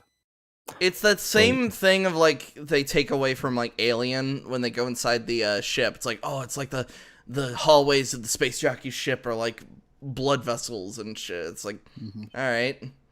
Yeah. It sounds like some wishy-washy bullshit that just make it sound cool. Yeah. And it's like, there was like a pulse or whatever, because it's this fucking massive like seizure-inducing fucking lightning storm that happens in this ship for some reason. We were actually bringing up how the size of the ship is very inconsistent and also way bigger than it fucking needs to be. Yeah, dude, I'm telling you, man, that arc fucking like section where it's like, oh, these are all the things. I was like, dude, this thing's the size of the fucking Death Star. What the fuck is this? Yeah, and then why did you do that? Then when they eject from the thing, they're close enough to the shoreline that bits of the ship are actually sticking out. Yeah, it's like, so I was right. Yeah, this fucking ship size is definitely inconsistent. Is further enhanced by. Oh, also when they eject and they're like going through the depth of the water, it doesn't matter if you're only like a couple 100 feet or like 100 feet in the water, you still need to worry about the pressure. The bends. You know what actually bothered that. me more than the fucking bends, though? So they show that fucking scene of like Pandorum happening. They're like, oh, it's the fucking greatest fucking blah, blah, blah, blah, blah thing. And they show the escape pods blasting off in like a billion different directions. Like almost fucking from Outer Wilds when you see the fucking space pod fire off. You know what I mean? Mm-hmm. It shows it like going off directions. It's kind of wild that none of those fucking pods went directly into the fucking ground. Yeah, oh, you're right. There's launched just a chunk into of people that just fucking died. Wasn't- They I just thought that was a ejected different ship. I was But that was like, a different no, but the ship, thing is, but the escape pods were basically the exact same kind of deal. They were like these weird coffin things. Yeah, and so Oh, you mean at the ejects very in, like, end when they all fired up directions. Yeah, to they the all surface fired to save perfectly everybody? into the fucking thing. They all Except, fired- yeah, so there should have been the some that actual fucking hit direct population they ground. had at the end of the movie was actually about 50% wrong, because half of those pods would have fired downward. Yeah, Yeah. down and just slammed And into I the guess- fucking ground. And I we guess you don't- could fucking say that, oh, maybe those people are already dead because of this crash landing. And I guess fucking fair enough. Whatever. Well, and also you can't say like, oh, the pods would be tough enough because he swings like a tool at it, and it's like, oh, there's a difference between like smacking it with a fire axe versus being fucking flung square into the fucking ground. God knows how fast. Yeah. They do survive. Somebody would still have to go down and get them, which they don't have the tools to do. They don't have the tools. Yeah, all the tools that they would need. Like, best case scenario, some of the tools just popped up when the emergency evacuation thing happened. Like diving, they still need to go crews downtown to go get them, and they don't have them. Yeah. And like also like the problem's not solved either. There's still a dickload of those fucking monkey guys running around and shit like that. Assuming when the reactor turned on, that fried a good chunk, and then the It flooding didn't though, because killed- we see a dickload of them walk towards the cockpit, and it's like, oh, but don't worry, the ship got flooded. It's like, oh, so they have no chance of survival whatsoever now, because all of their equipment and shit's fucking gone. Yeah, they really So didn't think that through. either they can go to the ship and deal with the fucking monkey guys, or the entire ship is gone. Either way, they're fucked. Mm-hmm. The film coming up with a number of worst-case Bion. scenario ideas, such as when Bauer has to drape himself in flesh in order to sneak through a nest of the creatures. But my favourite, oh god that's horrible moment, comes when a random passenger is awoken from stasis during a chase. Previously we've seen how disoriented Oh yeah, also that was when Bauer wakes up, that is just pure like cheap jump scare material. It literally makes It's loud like for no reason. It's fucking Yeah. bad. It's just dumb. Sudden loud noise. Isn't this so Uh-huh. scary, guys? Yeah, aren't you fucking terrified? Which kind of pissed me off because that's in fucking Event Horizon, but that movie's a million times better than this shit. and painful this process is. Why and it so made we fun of fully me because that grasp this first transition jump scare actually got me. It was so stupid. It's like I remember just going, "Why the fuck was that there?" I was like, it was literally there just to get pussies like me to fucking jump out of their seats. poor guy's abject terror as he is essentially hand-delivered to a pack of flesh-eating monsters. What makes Pandorum a bit more special as a horror, though, is the existential aspect of the film. A lot of people have referred to Pandorum as a spiritual successor to Event Horizon. So here let's we just go. Who let's are these finally people? let's finally just nip this in the bud. Let's finally nip this How in the many bud. people- There's how many people said that? virtually so to just nip this in the fucking bud. The only thing these two movies share is space is scary sometimes. That's Yeah, but it. like I'm legit like pulling the black chick from fucking Desperate Housewives. Who said that? Who said that? What I'm getting right now is that a lot of people say that a lot of people say this. Yeah, that's what I'm saying. Who the fuck said it? Yeah. It's a rumor Like, that who this the is a fuck- rumor. Who said that? and most people, since most people don't bother to look further into it, and I have cases where I don't, and yeah, Apparently it just most turns. people didn't bother to actually watch Pandorum. Or yeah. A sci-fi horror from the 90s which veered into that Lovecraftian style of cosmic horror. But what I think I don't know. If I'd call Would it Event Lovecraftian. Horizon have Lovecraftian horror? I don't know if it's Lovecraftian. Yeah. Well, you it poke is- a little well- bit too far into space and something comes out that's like... It's Yeah, an but they enemy. literally describe it as hell. I mean, it is cosmic horror. He wouldn't go anywhere near, like, Religion. hell. He would have had it be something else. but that's more of like a coat of paint. The actual mechanics of how the story unfolds is actually very Lovecraftian. Especially the fact that it all comes from the scientist guy. And he's like, the scientist who advanced too far is actually something that recurs in Lovecraft stories. Definitely. The concept of like our consequences of breaking the boundaries of our universe. There are things in this universe that we just weren't meant to fuck around with. Yeah. It was just wild to me. It's like, what came first? Was it fucking Event Horizon or was it fucking Warhammer 40k? 40k came out in 86. Okay. I don't like the classification of Pandorum as like cosmic horror, I guess, in a Lovecraftian sense. Because while they deal with like the madness and stuff, everything is, I don't know. It seems like it's relatively there. It's like the monsters and then like being underwater, but then there's like the madness, but it's almost like the madness is kind of lame. It's like cabin fever almost. It's just like they've been and that's not really cosmic horror. I think it just gets called cosmic because it's in space. It's in that's space. As far as anybody thought about it. Yeah. I think he brings up later in the video that Pandorum just feels like an insanity effect from a video game. That's fair. And it's like, a lot of this movie feels like a video game. Yeah, because like I'm trying to think about comparing like when your sanity is really low in Amnesia versus Pandorum. It's like, oh yeah, it's generally the same effect, hallucinations and the little wobbly effect. I'm talking about specifically with Dark Descent, not with Rebirth, because I haven't played that. What makes Pandorum much more successful is the choice to lean more into psychological horror rather than cosmic horror. The Pandorum of the title... Hold on. The horror in Pandorum isn't psychological. There's an actual, tangible, physical threat. That's that the characters are afraid of. I think they're also talking about the disease itself. Refers to the in-universe... Go ahead, Slur. No, I was just going to say, I think Pandorum was trying to do too many different things at once. It's like it was trying to do the cabin fever captain of the ship who's going insane. They also tried to do like the race of mutant violent things so they could have their gore. And they were also trying to do the psychological thing of like, the world is destroyed, we're what's left. Oh no, what horrors await us as we unfold into madness. And they tried to mix them all together and they just keep bashing off of each other. Random thought. When did Mass Effect 2 come out? Oh, let me look up. Mass Effect 2 release date.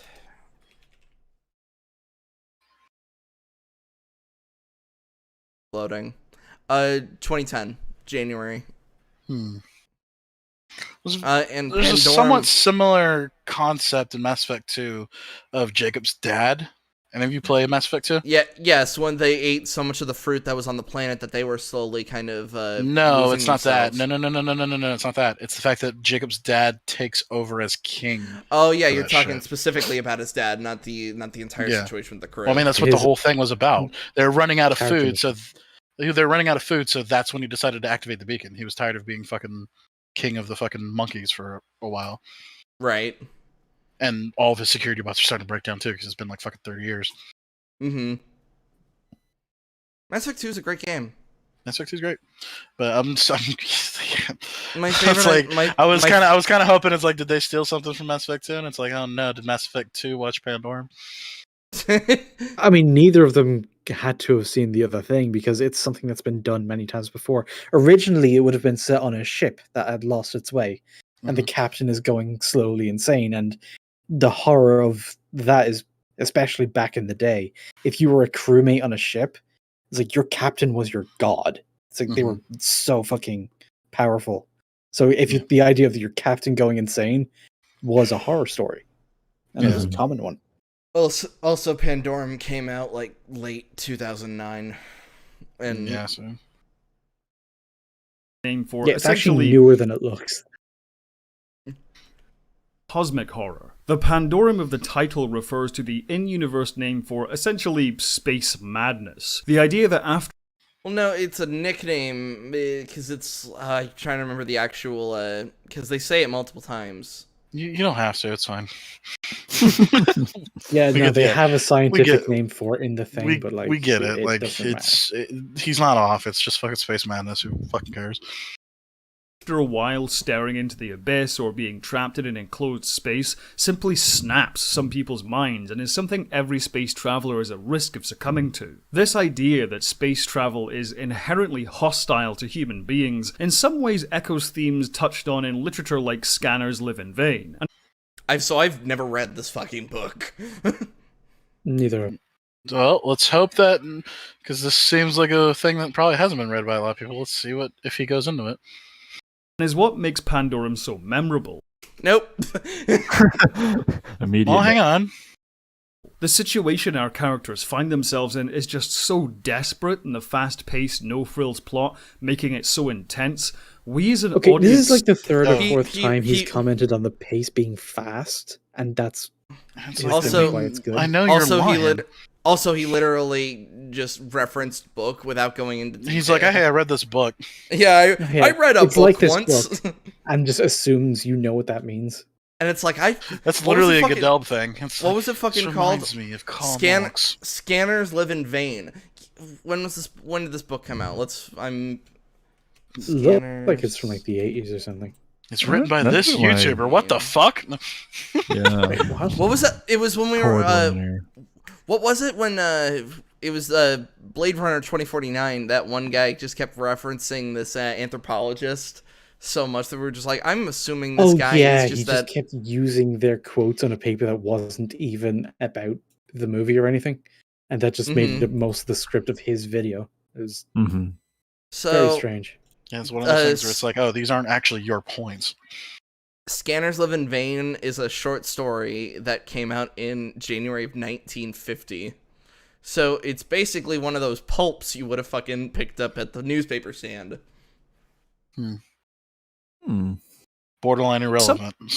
Yeah. In some ways echoes themes touched on in literature like it's so intense, we as an audience start to understand how something like Pandorum could take hold. Although I do think it's funny how the movie literally treats insanity like an insanity meter from a video game, rather than existential terror.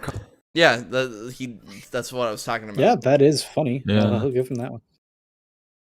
Coming from some Lovecraftian cosmic force. Instead, that existentialism is baked into the idea of losing one's mind, our grip on reality and our emotional state. The film really succeeds in making... Wait, so hold on. He says instead of coming from like some cosmic entity, the idea of coming insane comes from going Within. insane. No, it's a way. That's insani- a tautology. He just This- doubled up on himself. The insanity is all about the friends we made along the way. Pretty much. is feeling tangible. This sense of madness is further Oh yeah, hold on. So it like on a visual effects thing, I loved what it's only shown for a Oh second, yeah, but their they show idea, the fucking like their but then they idea show of the actual madness, thing. their actual like version of madness, like is like the play and rewind type deal. You see it with the how he looks at film his really hand. succeeds in making this feeling tangible. This I love Makes it that. feel tangible. By literally just looking at his Wait, hang hand. on. What does tangible mean? Did he just say it makes Touchable, it like feel tactile. It means the same thing as tactile. It makes it feel feelable. Yeah, Oh, it makes it fucking- feel feelable, and it's literally because the guy on screen is looking at the thing that you use to feel stuff. Yeah. He looked at his So if it hands. Don't you zoomed get in it? in his eyes a lot, then the movie would feel very visual. Or if It'll on his feel ear, like a or feeling. or if it was on his ears, it'd feel more audible. You really get to feel like the exaggerated swagger of a black teen. Falls right onto car. sense of madness is further instilled through the number of surprising twists and turns in the movie. I will say, though, I am going to be spoiling the movie, so if you haven't seen it, You've spoiled a good chunk of the fucking movie. Yeah, but he didn't literally spell out what the twist is, so as far as he's concerned, he's in the clear. Yeah, that's fine.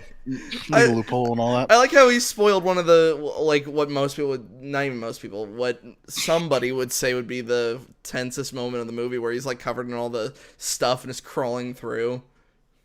It's like, he spoiled the shit out of that. But nope, because we didn't tell him that it was underwater. That doesn't count.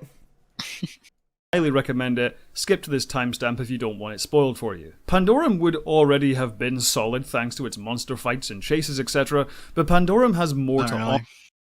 Not okay. Let's talk about like the monster fights and the chases and whatever, because the Vietnamese guy, he did have like a couple of like pretty nifty, cool, actiony bits, and there in the middle of the movie where it was mainly just the guy moving through the ship and trying to get places, those were actually the best parts of the movie, where you were able to just kind of go along with it. So at a stretch, I could say some of that was competent, but none of it really stood out. And it only stands out to me because it was like the most tolerable thing in the whole movie.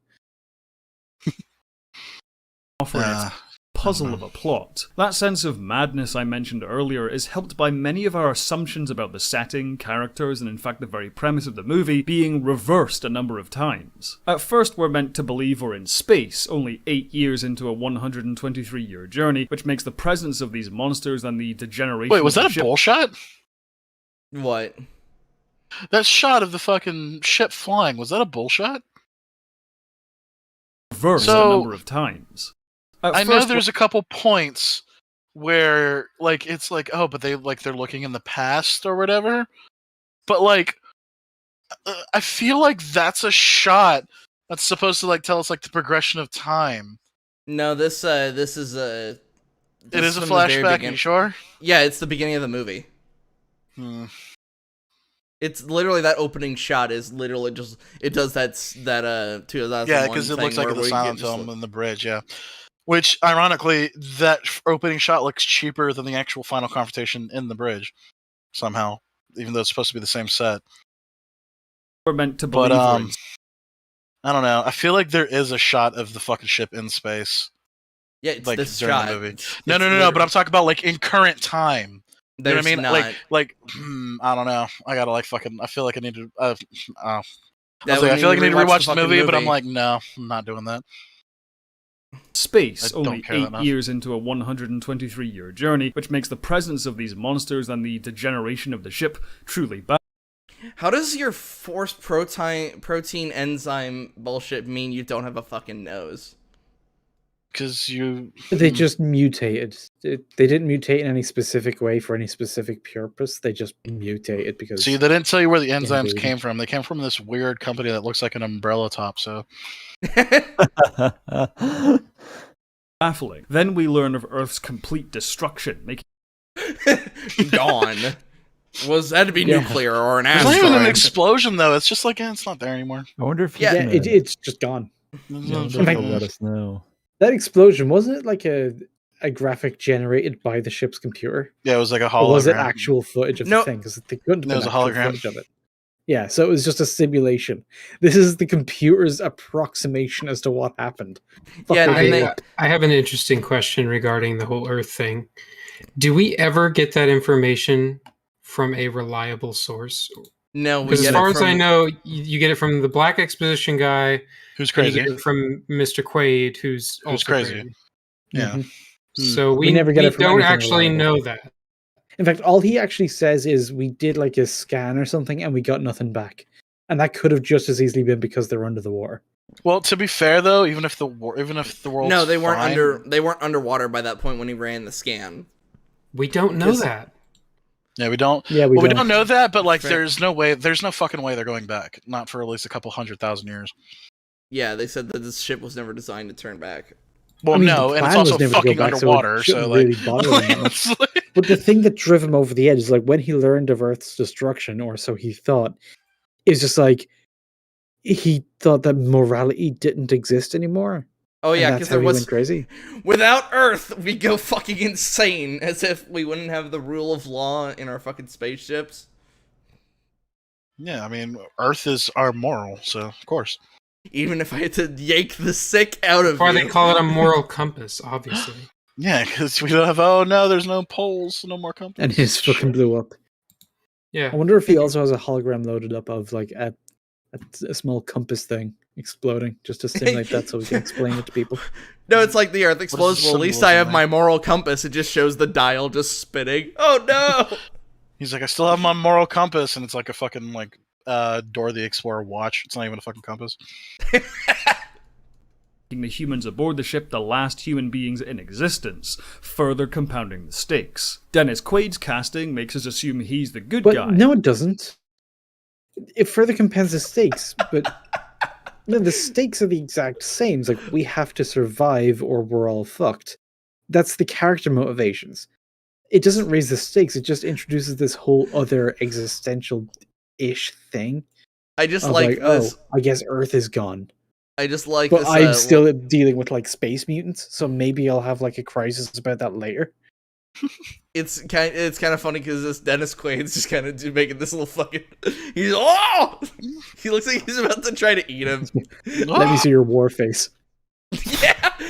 Let me see your happy face. This is my happy face. I don't. Yeah. Only for our sense of who this person is to be warped by the appearance of Gallo and the revelation that Peyton and Gallo But it are in isn't fact the warped same. because we have no impression of him to begin with. Yeah, dude just Like, falls out of no, they yeah, both wake just- up, they both have amnesia, so they both have like blank slate characters. And then just like turns as into- we gradually learn that one is evil, the other one isn't even around for that to really matter. Also, Or there's no impression that like up until they found out that it was his fault all along, he'd been like relying on him and trusting him, and they'd formed this bond that makes this it's like a heartfelt betrayal. It's like there was nothing. He's like, Yeah, oh, I there's woke up nothing. with this guy, then I went off to try and figure something out, figured out he was evil, and I went back and killed him and figured out we're in a bond. No, it's just his meta knowledge of like Dennis Quaid can't be the bad guy. He's always the good guy. He's in that dog movie. What? I was about to say he's in the What? Parent Trap. What Yeah. dog movie are you talking about? There's like the one The where Parent Trap. it's like the dog.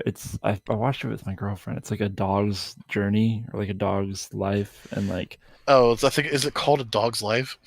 it might be, but it's like Oh the yeah, same the dog reincarnating dog that Yeah. just keeps getting a new body. and he gets Yeah, back my mom to wants Dennis me to. Quaid. My mom wants me to watch that one, and I'm like, I'm not fucking down to like watch something, and I'm gonna fucking bawl my eyes out. So fuck you. Oh, yeah, yeah. And you wanna watch based a on movie like that's entirely predicated on dying dogs. It's like, no, why would I do that? Why the Yeah, it's fuck like, why do would I that? I'm t- trying why to have would a I good s- time. God damn it! Yeah, there's like subjecting myself to like to a bad movie, and then there's just literal torture. What the fuck? What the fuck? Is something hot making? That was fucking weird. What happened to I your? was I was listening to a debate before I came on, and I just had it paused on my phone, and it just started playing. That's really weird. I wasn't.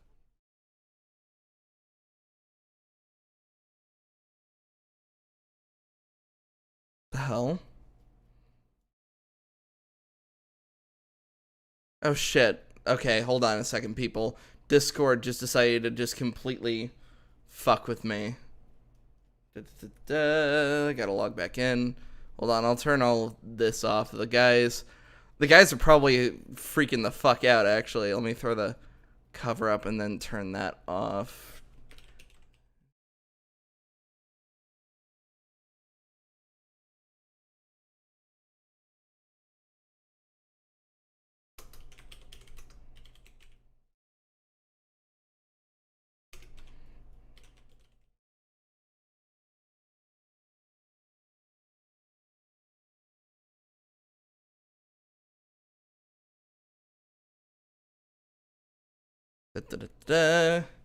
So that was really fucking weird. Gotta quickly log back into Discord because Discord, for some reason, because I was logging onto the website at the same time to quickly share a image.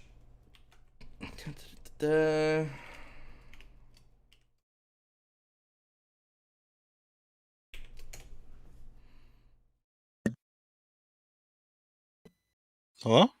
All right, I'm back. There we Let me go. Quickly. So I was I explained this quickly to the audience because the stream was still going. I was quickly logging into the mobile site to share a link, and for some reason that reset the actual app. That's never happened before. So that was really weird. Let me set everything back up for you guys. And then let me reset everything. Let me reset everything back for the stream because, like, okay. Then throw the cover off. All right, we're good. That was really weird. That was something that's actually never happened. That's really weird. Slur ran off to grab some sustenance. So okay, so he'll be gone for like a minute or two. We can wait. We can keep going. I'm pretty sure Slur won't mind. Plus, I'm pretty sure he can hear us. If he can, tea is supposed to be cold. He just immediately just you hear a whooshing noise. It's just like, yeah, listen, no, you and little then shit. And then a hand just comes out of your monitor. No, it comes out of your TV, so it's even amplified. So it's just a big hand. It's like that fucking thing of discombobulating Agent Smith. Just constantly chopping him in the throat. Dr. Mike, have you seen the first Matrix movie? Yeah. Do you remember? Do you remember from the fight with Neo and Agent Smith when they actually start fighting for the first time? And there's a moment where like Agent Smith catches his fist like a little bit away from his face, and Neo just extends his hand and like chops him in the throat. Yeah. And you just hear Hugo edited that fucking. Somebody edited the fight, so like every time Neo goes to swing near Agent Smith's head, it's just the throat chop. Oh my god! I love that. The idea that's just like it's fucking hilarious. Because it's like one of the most effective moves. Because it really did fuck up Smith, but it's like just keep hitting him in the throat. It genuinely surprised him. The funniest is probably the noise Hugo Weaving makes. Actually, that's what makes it. And like, there's a point because like it's a very fucking distinct noise. And there's a point where he like doesn't edit the fucking thing, but there's like part where he like starts headbutting Smith, and you just hear. As he headbutts. No, have you seen the discombobulate edit where like he just discombobulates the person like 7 times, discombobulate, then discombobulate, and then as he does the kick, and then lastly discombobulate, then it transitions from the kick to another discombobulate, as if his foot was somehow what did that. There's another one where it's like James Frank. It's from Spider-Man 2, where James Franco smacks Peter Parker in the face. But it's just like every sentence he just. And there's a moment where like Peter Parker turns around and somehow James Franco's over there and he slaps him in the face again. No, but one of my favorites. I love those stupid fucking videos. No, I love the give me 5, give me 10, lol. Lol. YouTube boops just break all sense of fucking humor. Swaps. You're not. Oh yeah, did you see Russian Badger's new video? Yeah, he's got his own voice fucking, pack. Yeah, he's in Tab G now. I was my current voice lines in that game are I eat pickle. I eat pickle. Pickle. It was actually really hard to not like get Tab G and just simply buy the voice pack. But I don't play enough. It's like $10. Fuck it. I just fucking since they did that. I don't play enough battle royales to do. Yeah, so. but fucking the game's free now. I mean, yeah, it's free. It doesn't mean I'll play it. Yeah, no, I'm never gonna play it either. But fuck it, supporting the fucking developer because they reached out to one of my fucking favorite video makers. Oh yeah, I forgot. We had this weird discussion where you don't actually like to support things, so my bad. I fucking record over Pandorum. This is like no, don't defend this. Don't defend it. It's fine. I don't want to fucking expose it. You're the one that keeps bringing it up because it's fucking baffling. But I'm not gonna fucking go further into it.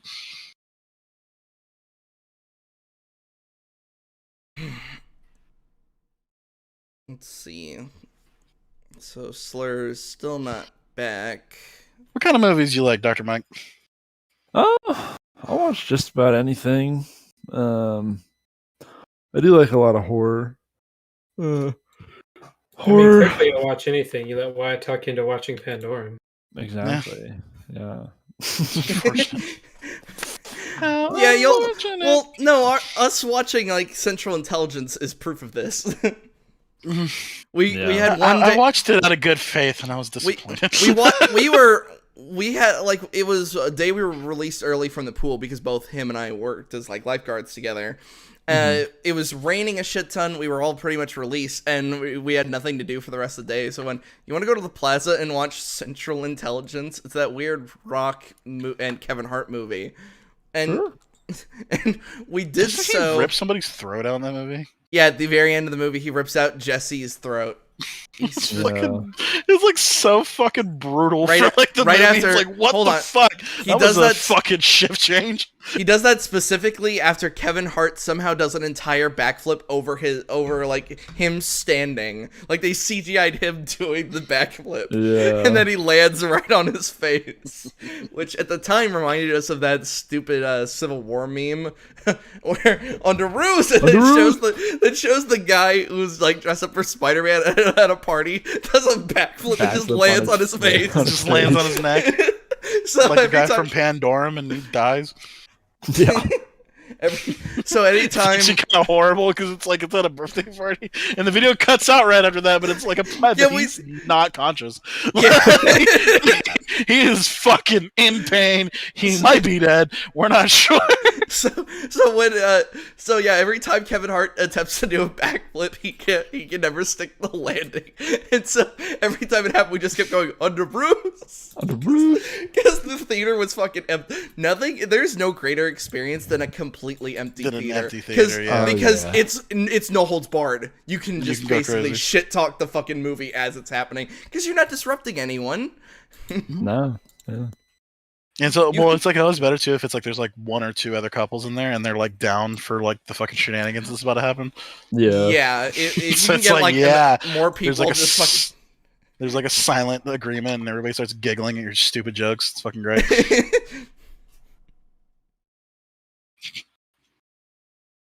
In person, and is chiefly responsible for the creation of the monsters aboard the ship. And then finally a 3-punch combo of the ship. In fact, was he responsible for the monsters aboard the ship? Did he just say that?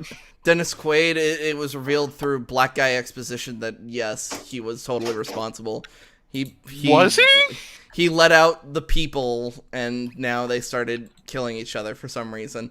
They never explained as to what. Hold on. No, the more I think about it, it's like, how did he convince the initial like people that woke up? Because they would have needed some fucking convincing. Well, because they say he played. Well, they said he played God, and it's like, yeah, I could kind of see that, like him being the captain or whatever, like we were just talking about. But it's like, wait, did he cause the fucking space mutants? Yeah, I don't remember that being said. Yeah, it was he turned them into this and then went to sleep so that he could see his creation later. And it's just like that's so fucking stupid. Yeah, the more I think about it, it's like fucking how did he dude. convince the original like how many people that woke up? How did he convince those people to just start murdering each other and fucking? Yeah. It's the true origins of Squid Game.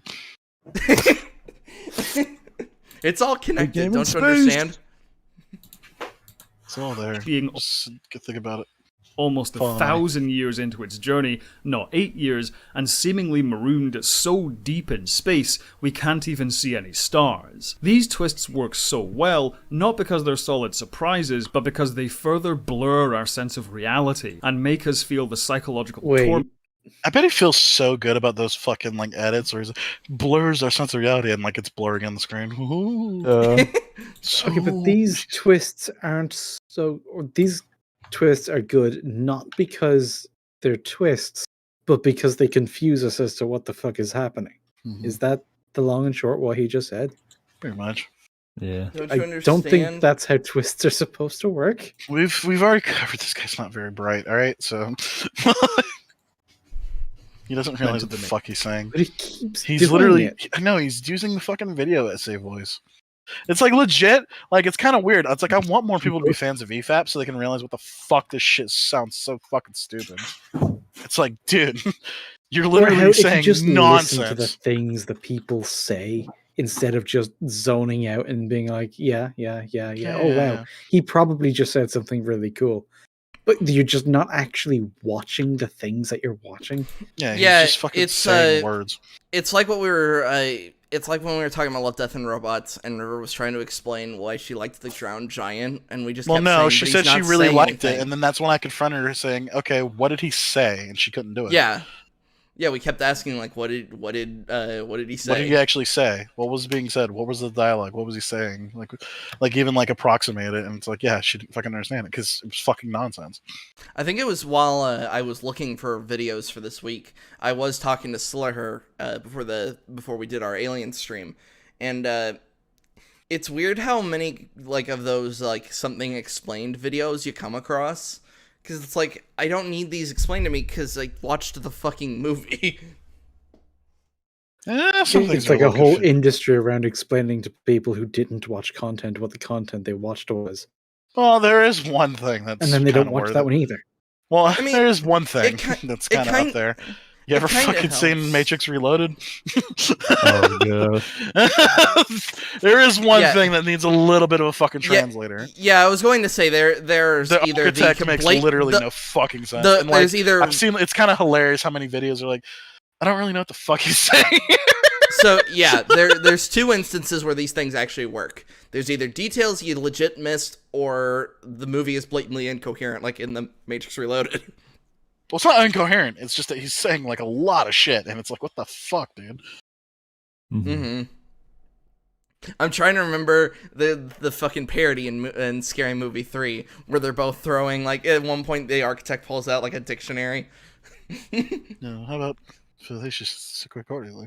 No, dude, the fucking apex of that shit is the fucking MTV Movie Awards. Oh yeah, because it's fucking Will Ferrell as the architect. Vis-a-vis. Yeah. Actually, I completely forgot what I was saying. You know what? I have no idea what the fuck I'm saying, but I thought it just made me sound cool. Perfect representation. If we ever meet again, bite your tongue. Bite it. I hope we never. I told you to shut up. I'm going to talk, okay? Mouth closed. No. Like, Will Smith looks like he's about to start crying. He looks so fucking angry. I love the end of it. It's like, why'd you say that? I told you to shut up. I told you to shut up. And he tackles Neo through the door. Oh man, that fucking dude! Just watch that. It fucking holds up strangely. Oh, it holds up surprisingly well. There's the fucking part where Neo's talking to the Oracle, and he's like, "I see Trinity. She starts to fall." And then I wake up, and it just cuts to Wanda Sykes going, "Now that's fucked up." Oh man, I was thinking about I was thinking about that fucking Malignant movie when I was watching it too. Also that scene where Justin Timberlake is fighting all the Agent Smiths with his music. No, he's fighting the Shawns. You legit? Oh yeah, you're right. He's fighting the Shawns. You can actually take that scene, put that Justin Timberlake song in, and it really does just like perfectly fucking fit. Like the timing is strangely well timed. Timing. Character. Almost every assumption about where we are and what our goal is disintegrates with these twists, which is also what makes the finale so satisfying when it's revealed the ship has actually arrived on Tanis and is marooned underwater. After so it's set up and it pays off technically, it just doesn't happen to be that good. Yeah, it's not great. Like the more I thought about it, it was just like, oh wait a minute. This makes no fucking sense. Yeah. Much gruesome action and jarring twists and turns, the surviving characters successfully escaping the ship and making it to their new home is truly cathartic. I don't think Pandorum is one of the greatest... Is it cathartic? We barely know any of these people. Yeah, the only one we cared about fucking died. Yeah, he got a fucking needle jammed in his eye. Works of science fiction or anything, and it does have many shortcomings, but as a modern B-movie, it's rewarding to watch and rewatch as you discover there's more to it than one would first assume. It's a great... So I don't know if I'd put this under... The Asian guy doesn't get a needle stuck in his eye, by the way. Oh, sorry, no, I thought you were talking about this guy. No, I'm saying the only one we care about. I don't give a fuck about the black dude, and he's a fucking cannibal. bit of schlocky entertainment. Well made, well presented, and well acted, with enough interesting ideas to stay with you. It's not well acted. Yeah, because they don't really show off their act. The only one who's doing any acting is Dennis Quaid, and that's because he's allowed to finally go ham. Because he legit only took that role because he's like, I finally get to be the bad guy. And then the movie he did after this was the first G.I. Joe with Channing Tatum. God, that was him too. Credits. I want to watch Snake Eyes. Yeah, he specifically said, like, I'm taking this role because I'm sick of being the good guy. Over the years, the film has developed a cult fan base, with some petitioning for a sequel, but honestly, I don't think it needs a sequel. No. Some petitioning for a sequel. Do we have fucking evidence of that? See, that's what I'm saying. Yeah. I'm sick and tired of this fucking, all these people say it's a spiritual successful. There's a cult following. People are petitioning. It's like, please, where's your proof? Examples. Where's your proof? Some examples. Just a few. I don't You fucking need believe many. you. Where's that? I don't fucking believe you. Just a second. I've seen the petition page. This thing actually did fucking Pull it up. exist. I'm looking for it. I'm worried it got taken down. It's like, oh no, please tell me it didn't get taken down because it's gonna You make. might have to adjust your search in case they couldn't spell sequel correctly.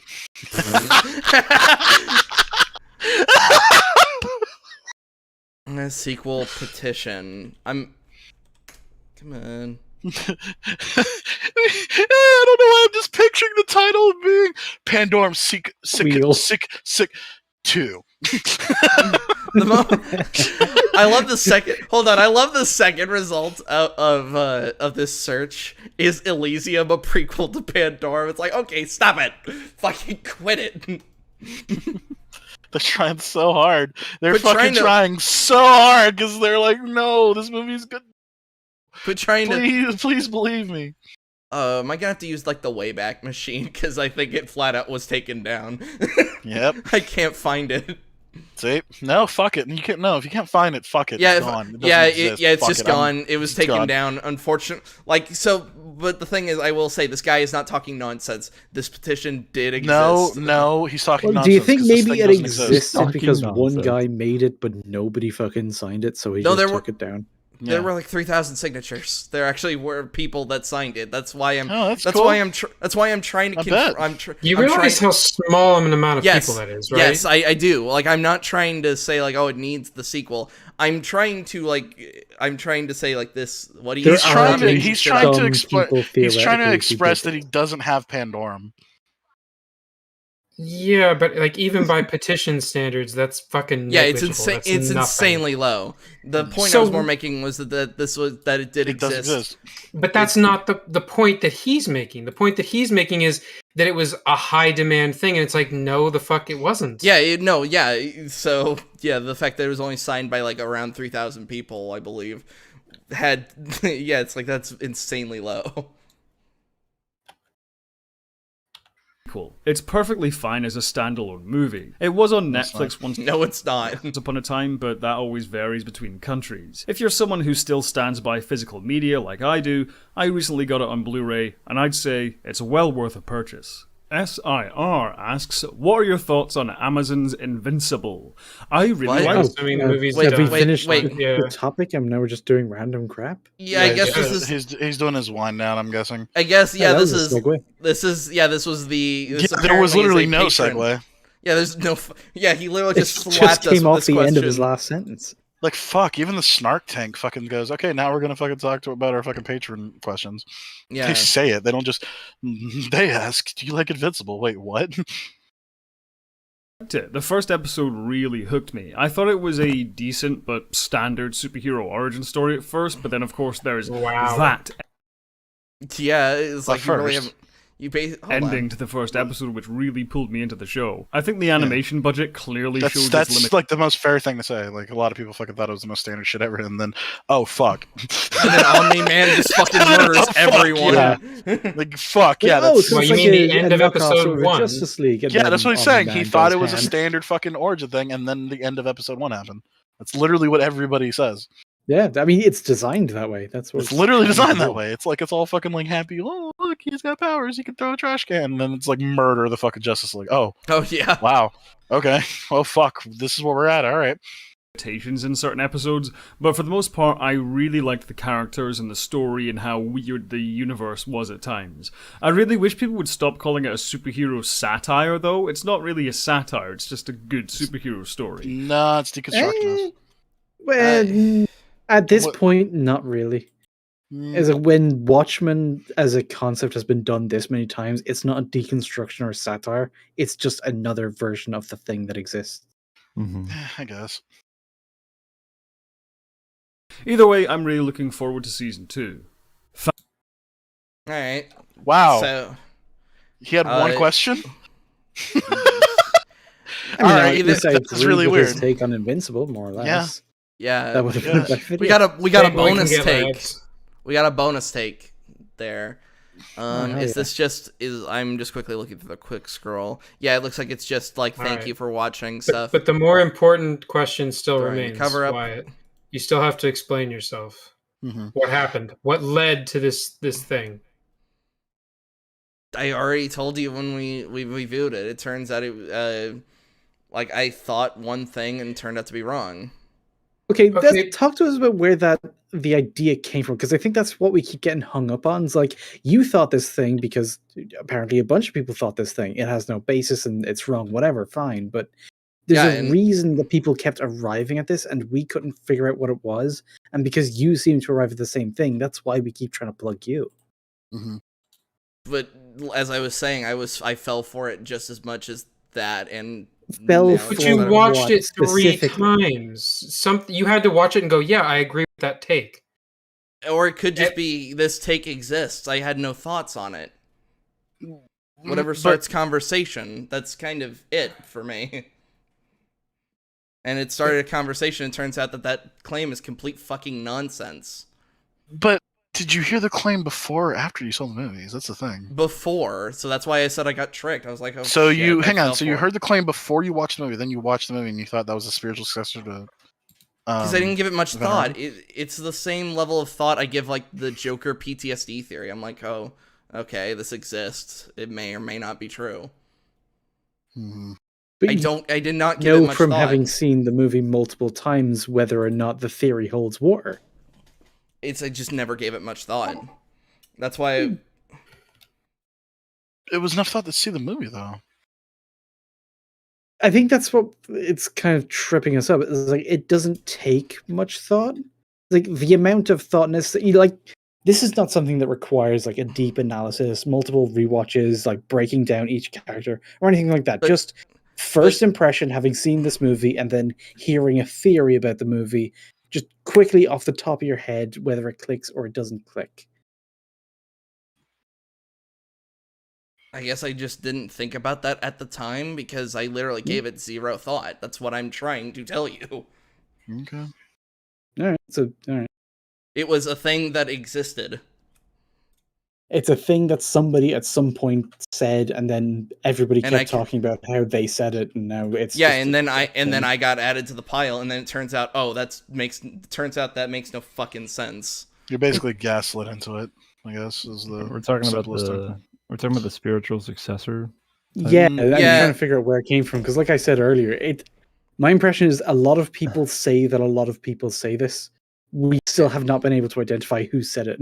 No, we can't find the originator. I'm with you. I've been on like Reddit and stuff, looking at people's comments on the film, and everybody keeps saying that thing that it's been quoted like 4 times in 4 different comments. Does where are they getting this information from? No one's given a citation yet. So wait, Reddit hasn't seen this movie? That's crazy. They have. There's just. Yeah, they're just like, people are saying it's a spiritual successor, and like. Is it one of those things that was on like the box or the movie poster? Maybe. Let me was it marketed that way? Ooh, maybe. Let me take a look. Pandorum. Actually, marketing. That makes a lot of sense. That if would. The trailer came out and people were talking about it when it was, being hyped up, a lot of people could have gotten the impression it's like, oh, this looks like it's going to be a spiritual successor to this movie that everybody likes. Then it came out and nobody fucking saw it. So people saying that about the trailer is the only thing anybody knows about this fucking movie. Yeah, okay, I literally am looking up a list of like poorly marketed things, and in this article it says engrossing space horror film is for fans of Event Horizon and Alien. It's like, all right, is it literally just because it's set in space? Is that just what everybody keeps boiling it down to? That's all it is. That's all it's ever been. Outer Wilds is a spiritual successor to Event Horizon. Bro, that's literally what people like. This dude's like, it isn't a perfect movie, but it's pretty fun.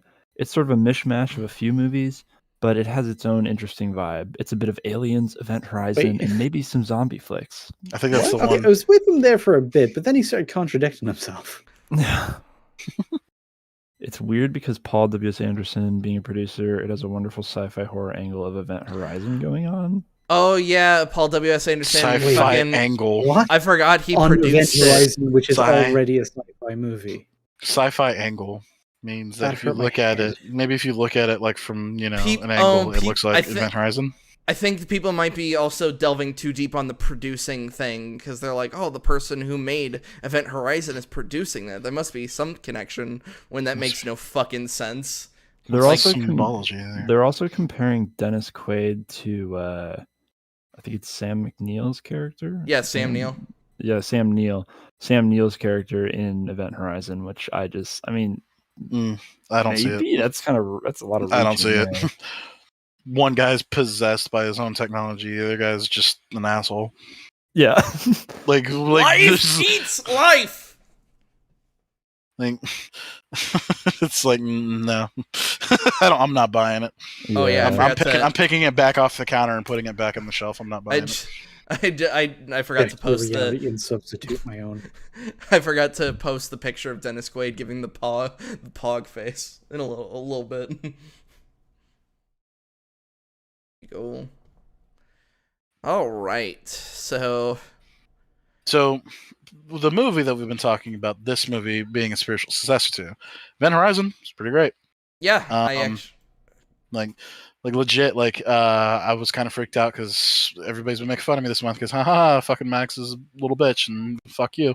But no, this movie, it was close, but actually it wasn't that horrifying. I mean, it was scary and it's like horrifying in a way that this is really unsettling and this is like a fucked up scenario, but it's compelling. It's really fucking well done, and it's bizarre to me that I think it was only on a bunch of different Metacritic sites like that. It had a really low score.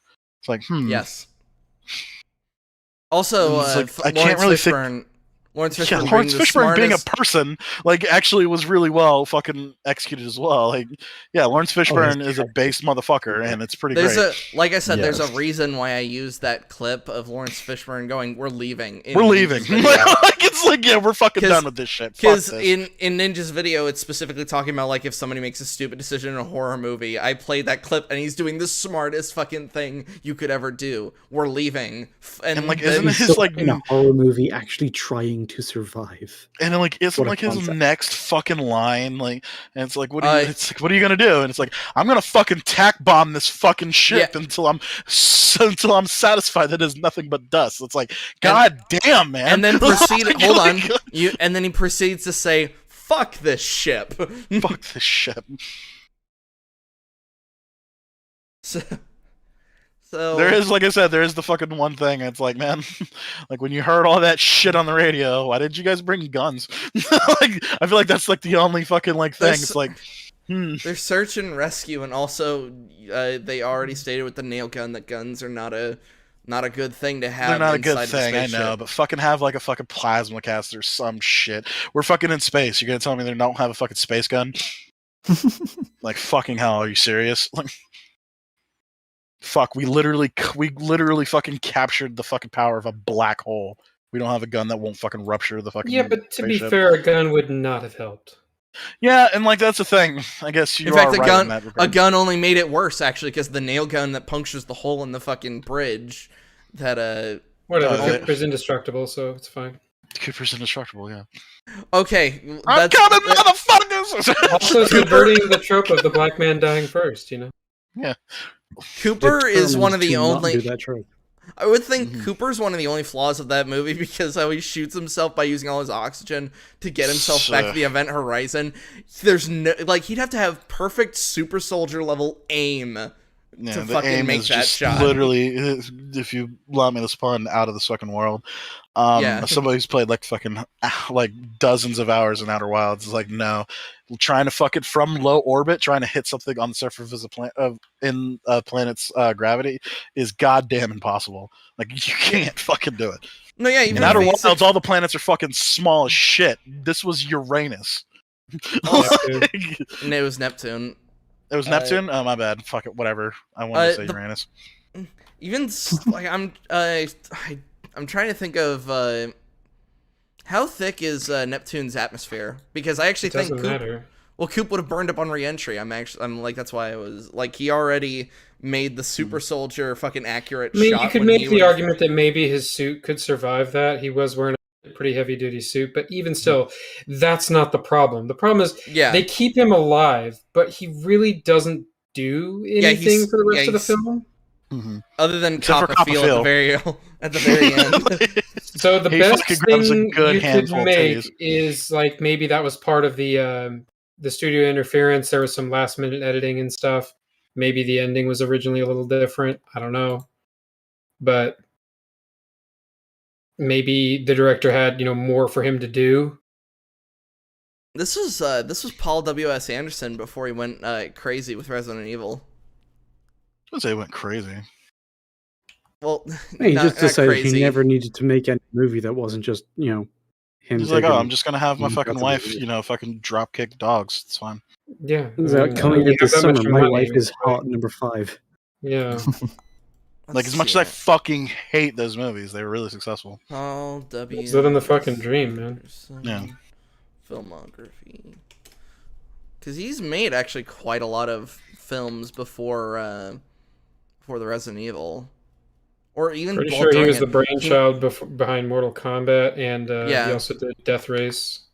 He also did the Three Oh, I know he's a producer on the Three Musketeers. Let's see, director. Damn it, Ninja. Oh yeah, Alien vs Predator.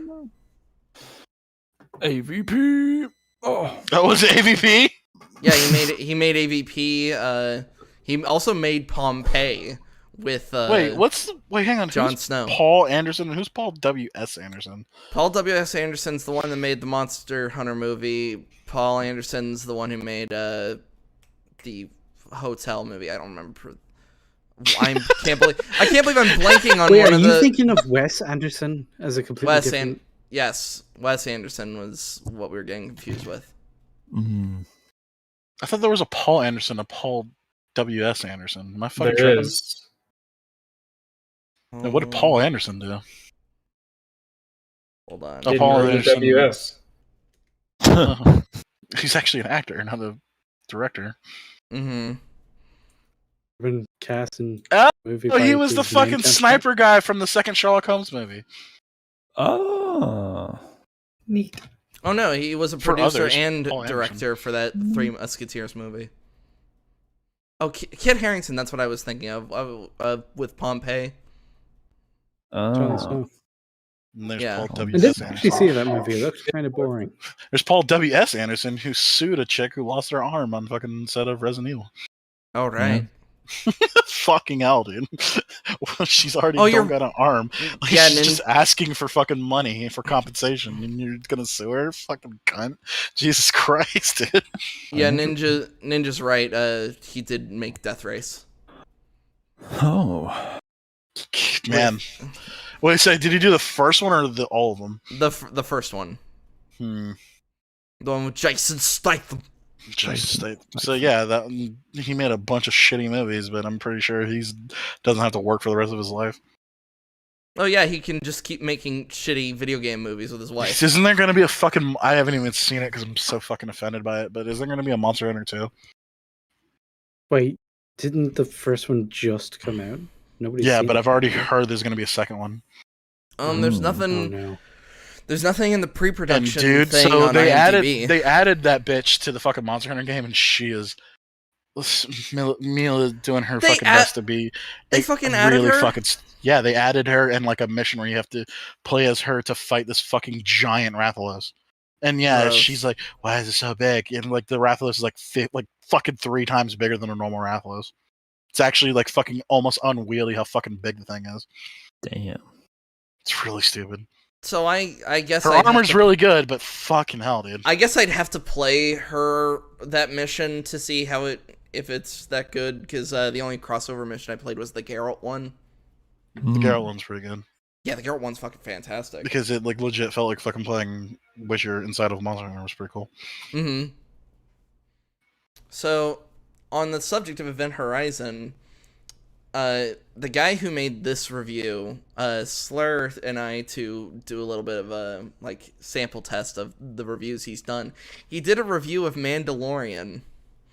What'd he say? With episode 1 of season 2, he said that's what finally convinced him that Disney acquiring Star Wars was a good thing. And Slayer, do you remember when he said the guy in the bar was Jabba the Hutt-like because he had a Twi'lek and 2 Gamorrean guards? Also, he was just because he was fat. That's just like Oh yeah. Yeah, it's like actually he's Jabba the Hutt, like, because he's gross and fat, and he has a Twi'lek, and there's Gamorrean guards there. It's like basically he saw this guy, remembered that Jabba the Hutt was a thing, and he's like, "Oh wow, they're so similar." It's like, bro, come on. Just reminds me of the Super Best Friends playing the David Cage games. It's like all the evil guys are fat and overweight. They're white dudes. Just fucking triggered me, but yeah. Man. Basically it was Tism. So that's why it was like, oh, then his Event Horizon like I said, review. The only plot holes we could think about is just basically Cooper, and that's pretty much it. Can any of you think of any other flaws?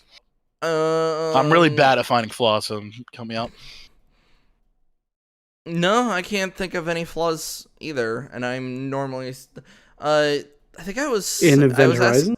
I think I asked if something was a nitpick, and then we kind of irked me just a touch. It's when he has to explain the way the black hole thing works. Oh yeah, you had a comment to other astronauts. He's obviously, that scene is just there so that we in the audience have the basic concept of what it's supposed to do.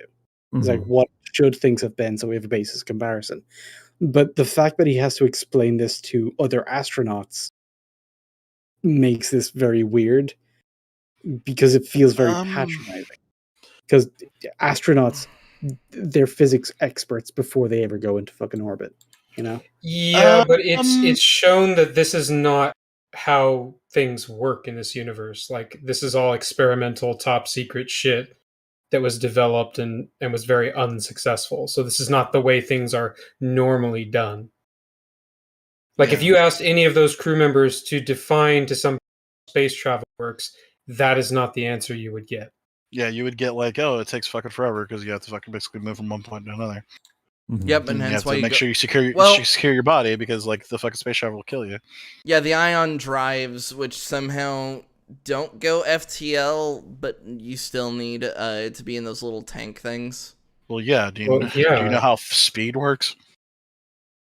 Like, it doesn't. They still go really fucking fast. They still go fast. You don't have to go at the speed of light to kill somebody, dude. Well, that's not what I was more trying to. Never mind. I was trying to. Yeah, I was about to say get the math down. I was trying to get the math down, and something didn't add up. But the math just stopped halfway through. It's like, oh great, there's just not a finished equation here. All right. So this is his review of Event Horizon. Before we start that, I actually have to go. Okay, man. Okay. Yeah. So plug your channel, please. Yes. Oh, yes. A Totally Real Doctor. A lot of it's just some dumb clips from my PS4 days, but I'm starting to stream just any kind of gaming I feel like. Come and chill, hang.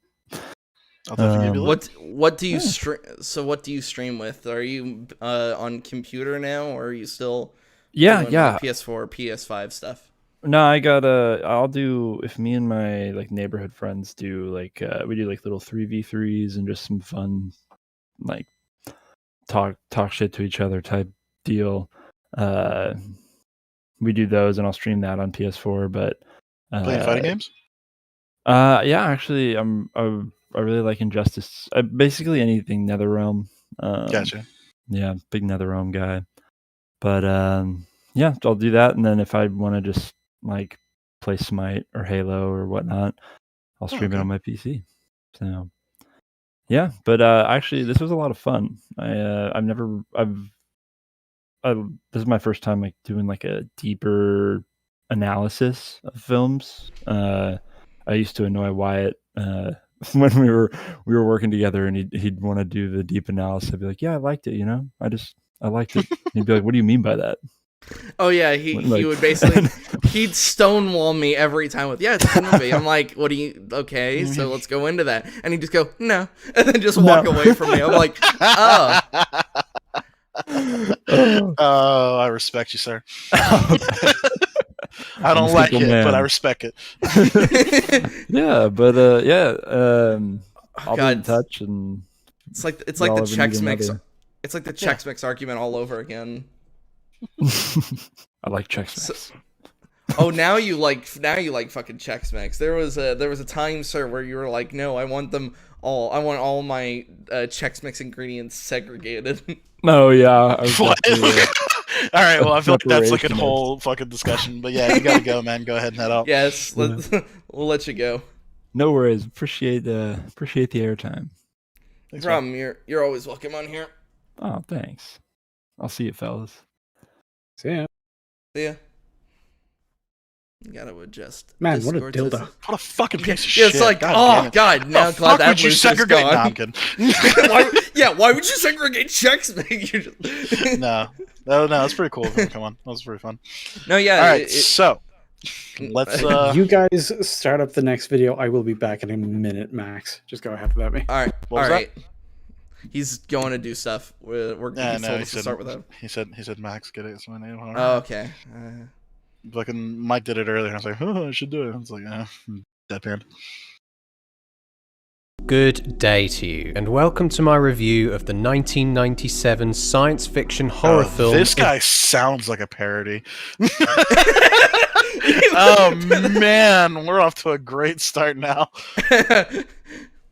This guy doesn't sound real, but okay.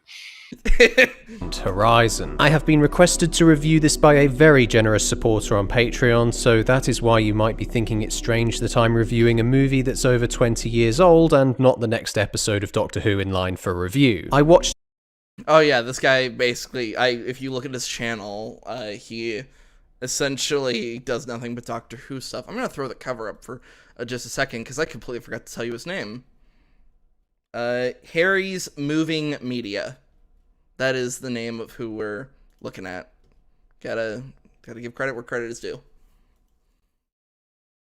Did around 4... So kind of a creative name. Cute. A little bit, yeah. 5 years ago and deemed it good, so now I am revisiting the movie to examine it critically. It stars Sam Neill and Lawrence Fishburne and was written by Philip Eisner with direction from Paul W.S. Anderson, not to be confused with the great Paul Thomas Anderson. When the words horror and science...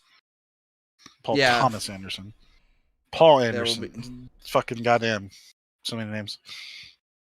It's like fiction. Mike Schmidt.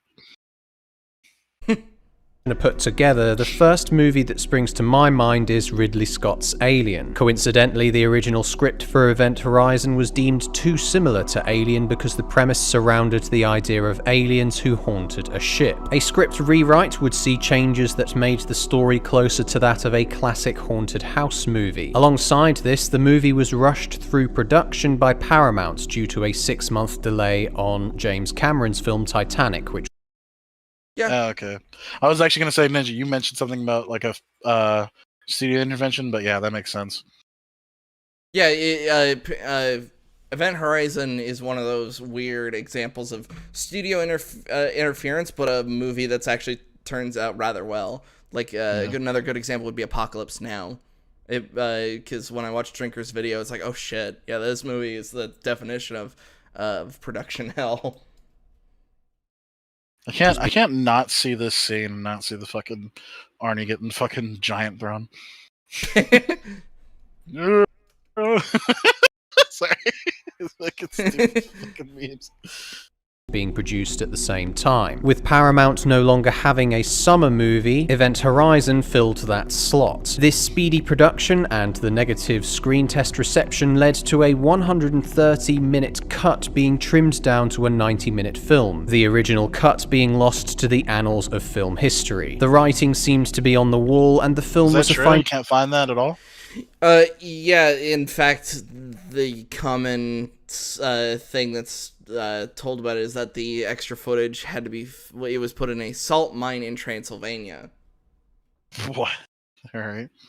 Well, it's because for storing old film, it has to be somewhere dark and dry, so... I know, but like, I love the idea, it's like, it has to be stored in Transylvania. Yeah, it's like, what? Right. How did it... Yeah, it's the ultimate question of how the hell did it get there, of all places? Why the hell did it get there? But okay. Well, the why makes sense. It's how, more than likely. No, but like, it's like, why all the way in Transylvania? Mm-hmm. Financial disaster, So, unable Ninja, to make... You're a big fan of the movie. Do you know about all this stuff? Yeah. What about it? No, just wondering if you had anything else to comment on it. No, it's fairly straightforward. Okay. Yeah, he's kind of just doing that, and he's doing that informative thing before he gets into his critical analysis. Like, domestic made $26 million. That's what he sounds like. He sounds like that fucking Batman Superman meme. It's been 5 years. You still owe me $16. $16. Fuck off. half its budget back. Since then, the film has seen a significant cult following from success on the home video market. So today, we'll be taking a deep dive into this classic film and see if it was as good as I remember it. I highly recommend watching the film before continuing, as I'm going to be discussing as much of this movie's qualities as I can. The film begins. So I guess that accidentally gives his opinion out before he's even really started talking, because he recommends watching it. Oh, I mean, because if he didn't like it, he wouldn't recommend it. Well, I mean, you could still like recommend watching something before watching a review. Like, what kind of crazy person would watch like a video game Let's Play and then think they saw the movie? You watched The Best Friends too. I didn't say I watched the movie. I said I've watched the I know, fucking Let's Play. I know. It was just a dig at you. It's called a joke. But yeah, no, like, so like it's a little more good faith than I was kind of expecting, because he's basically saying, he's like, this is my opinion, my stuff of the movie, but like watch it for yourself and see if it adds up, kind of deal. Like, if I'm being like absolute ultimate like fucking good faith on it, that's basically what he's saying. He's like, check it out and see if like it actually holds up. Don't know for 100% if that's true, but it does seem like it. I can kind of hear Slur coming back, so I'm back. Is he giving off any of the same vibes that he was giving off with that Mando review? Like, I'm like, oh shit. Not really. I mean, so far the whole thing you got hung up on is just, I recommend you see the movie before you see my review because I'm about to spoil the movie. It's pretty innocuous. Yeah, it's because he's still doing the preamble. That's why I was. It's because he's been doing his preamble for almost 2 fucking minutes. Jesus. Yeah, we haven't gotten to the movie review yet, so we'll see. With typical overly optimistic Hollywood predictions towards the future of space travel. We then see a mixture of special effects ranging from gorgeous to questionable before the film strangely zooms into a corpse's mouth, turning into Sam Neill's eye. This establishes a relationship between our character Dr. Billy Ware and the remains of the Event Horizon ship. He believes his creative talent was... He said a few things there. The first thing that stood out to me was like, we see a few things. Some visual effects range from abysmal to like really good. That's actually fair. That's fair. Most of the visuals in this movie look phenomenal. Yeah, but then there's a couple of CGI things that are very dated. Yeah, the CGI stuff floating around has not aged well. Yeah, that did look really cheap. There was one effect that I really did enjoy, though, is when the gravity came back and like it transitioned to actual liquid. Yeah, like it went from like fake CGI like blobs to like actual fucking like a splash of water, which was fucking really cool. But I do agree. They're like, I was like, I saw it at the very beginning, but I didn't say anything because I was like, well, this movie's old. I mean, Let's just let it fucking do it. Like, it was partial CGI, and I still kind of liked it. It was the scene where Lawrence Fishburne's running down the little hallway. It's like, you left me to die! And then the fireball sound effect from Doom came out. yeah. Oh, and then it just says how we zoom into a dead guy's mouth and we transition here. Yeah. It's a bit of a weird transition. Sure. Yeah, I've also, and that's not 100% wrong, because there is literally a transition that's just a jump scare. Mm-hmm. But it also does kind of raise the thing of he's having nightmares that the hell portal will later use against him. So it kind of raises the question, was the hell portal calling out to him this whole time? And I think there's like enough in the movie that you could actually form a theory around that would have some kind of basis. A film theory, you should say. But yeah, no, I do agree. Like there is enough to chew on there. Fun fact about that little that spinning hallway, it caused a lot of the actors to just face plant because it would disorient the hell out of them. Oh yeah, with the black and like an attraction in the what's the fucking thing in London? Tower of London. Okay. There's actually a hallway they have like that. And it's not like a full length hallway, it's just a little short corridor. But the way they have the visuals all up around it, and you're on this like thin metal bridge thing, and it's meant to disorient you. And so it's like, whoa. So yeah, it's meant to. Yeah, it's why it was really difficult for Lawrence Fishburne to run away from, like, because it wasn't like the gigantic fireball, but they were kind of shooting a bit of fire at Lawrence Fishburne. So it's just like, oh, I have to run away from this rig that's coming towards me shooting fire, and I'm disoriented as all hell. That sucks. Did he just end up running with his eyes closed, or what? I'm not sure. For the disaster taunting him when he sleeps. His only solace is the memory of his partner that he seems to have a shrine of photographs of. Some are even duplicates, which shows how little care and attention went into this shot. What? It's a bit of a fuck up. Having duplicates of the same photograph next to each other. Okay, yeah. Are we gonna have to agree with this? Fuck, god damn it. I agree with that point. It's like the shrine is unnecessary to show how much he cared.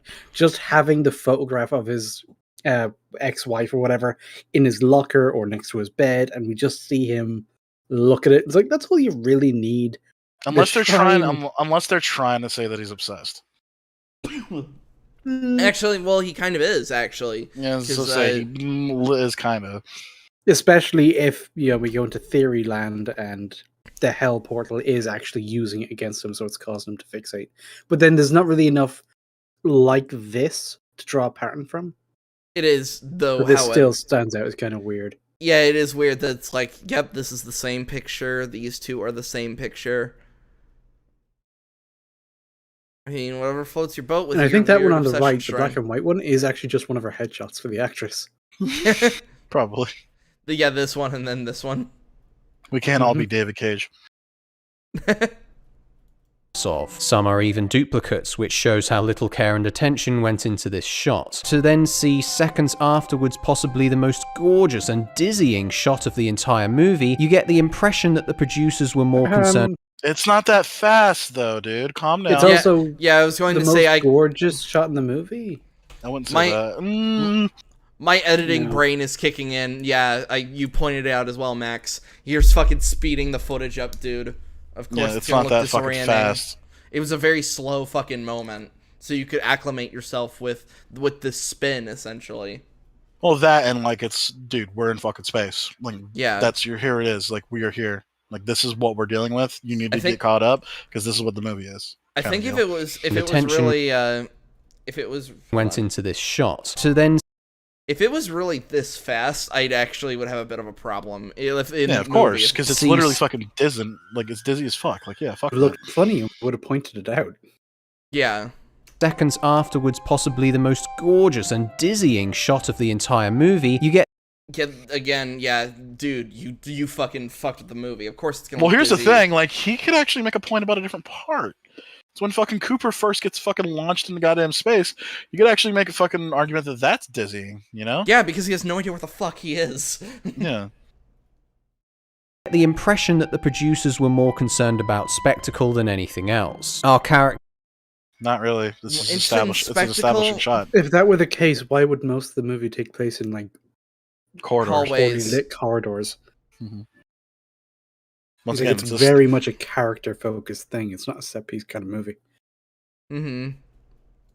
Doctor is then transferred to the Lewis and Clark vessel, manned by a search and rescue team traveling to the outer reaches of the solar system to find the missing Event Horizon ship. wait. Outreaches. Neptune's before Uranus, right? I mean, it's pretty far out. What is it? I think Is Neptune is the furthest one out. It's Mercury, Venus, Venus, Earth, Mars, Saturn, Jupiter, Saturn. Saturn, I don't remember. Venus. I don't remember. Oh, no, No, I said Venus already. you said Venus. It's Jupiter and Saturn are the next two. I never forget which ones are first. And then okay, I guess it is kind of outer reaches because then it's Neptune and Uranus, and then it's Pluto.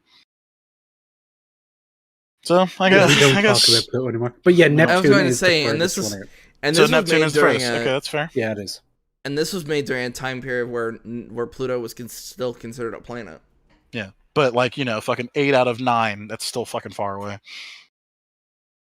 That'd be 7 out of 9. 8, was it 7 or 8? Oh, whatever. Fucking point still stands. It's Yeah, the towards point- the back half. Yes, it's not Fucking not far. as close as we thought. It's Yeah. fucking far.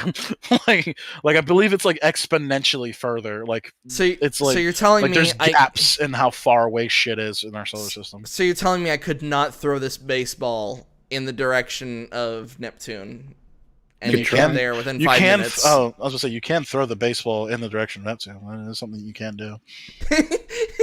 All right, let's do this. Actually, you just hear the sound of somebody's window breaking. Shit. Well, no, you hear the fucking sound and you just hear a pitter patter. It's like it only traveled like 2 feet. It's like, oh. Damn it. Builds a catapult. All right, here we go. It also only goes 2 feet. Okay, that makes no sense. If you could throw it hard enough to leave the atmosphere, and you accounted for like it getting caught in the gravitational pull of other planets to kind of slingshot it, you could throw it to Neptune. You just have to aim with god tier accuracy and wait about 100,000 million years. Because because Jupiter kind of fucks with everything in our solar system. So yeah, Immediately so fat. understand the gravity of Captain Miller's authority as he exerts his no bullshit attitude towards his crew and Billy's introductory small talk. Even the set design reflects his authority with this mechanical throne, given it. Sorry. Okay, can we the talk fucking about chair? All right. Okay, I brought it up. The chair's kind of goofy. No, yeah. In It's pretty terms, goofy.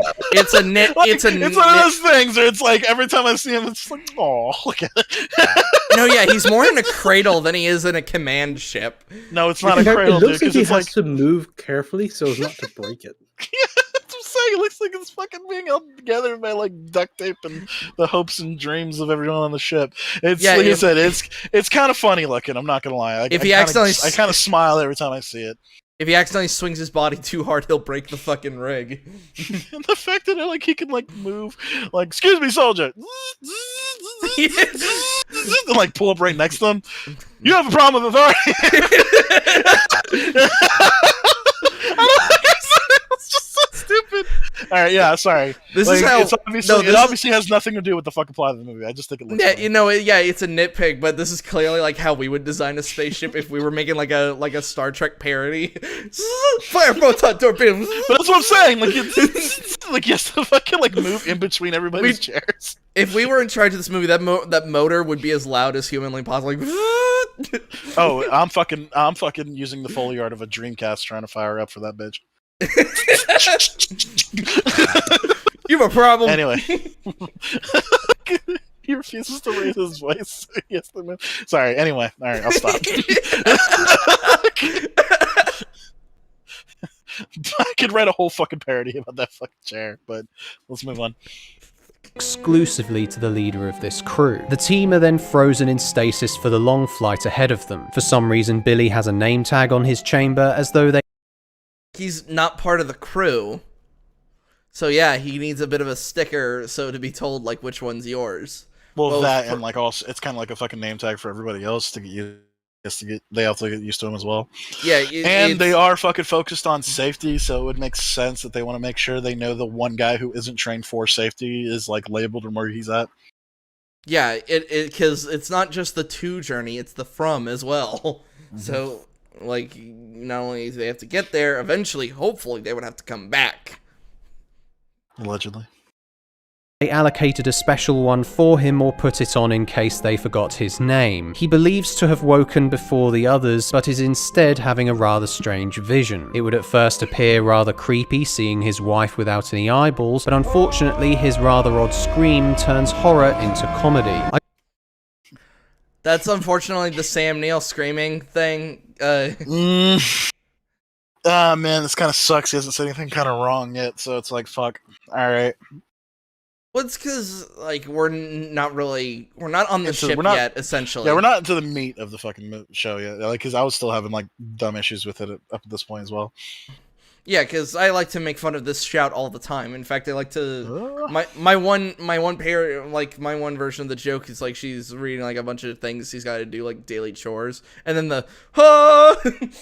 No, what you do is you have him do this yell, and then you have this scene of Morpheus popping out of the bathroom wall. yeah. Oh!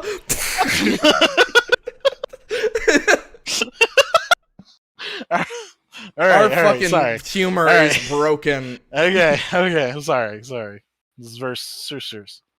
I do find Sam Neill's screams in this film rather humorous, but the slow build-up of this particular scream matched perfectly with his realization that he's waking up from a 56-day sleep entirely submerged in water. However, this recurring juxtaposition...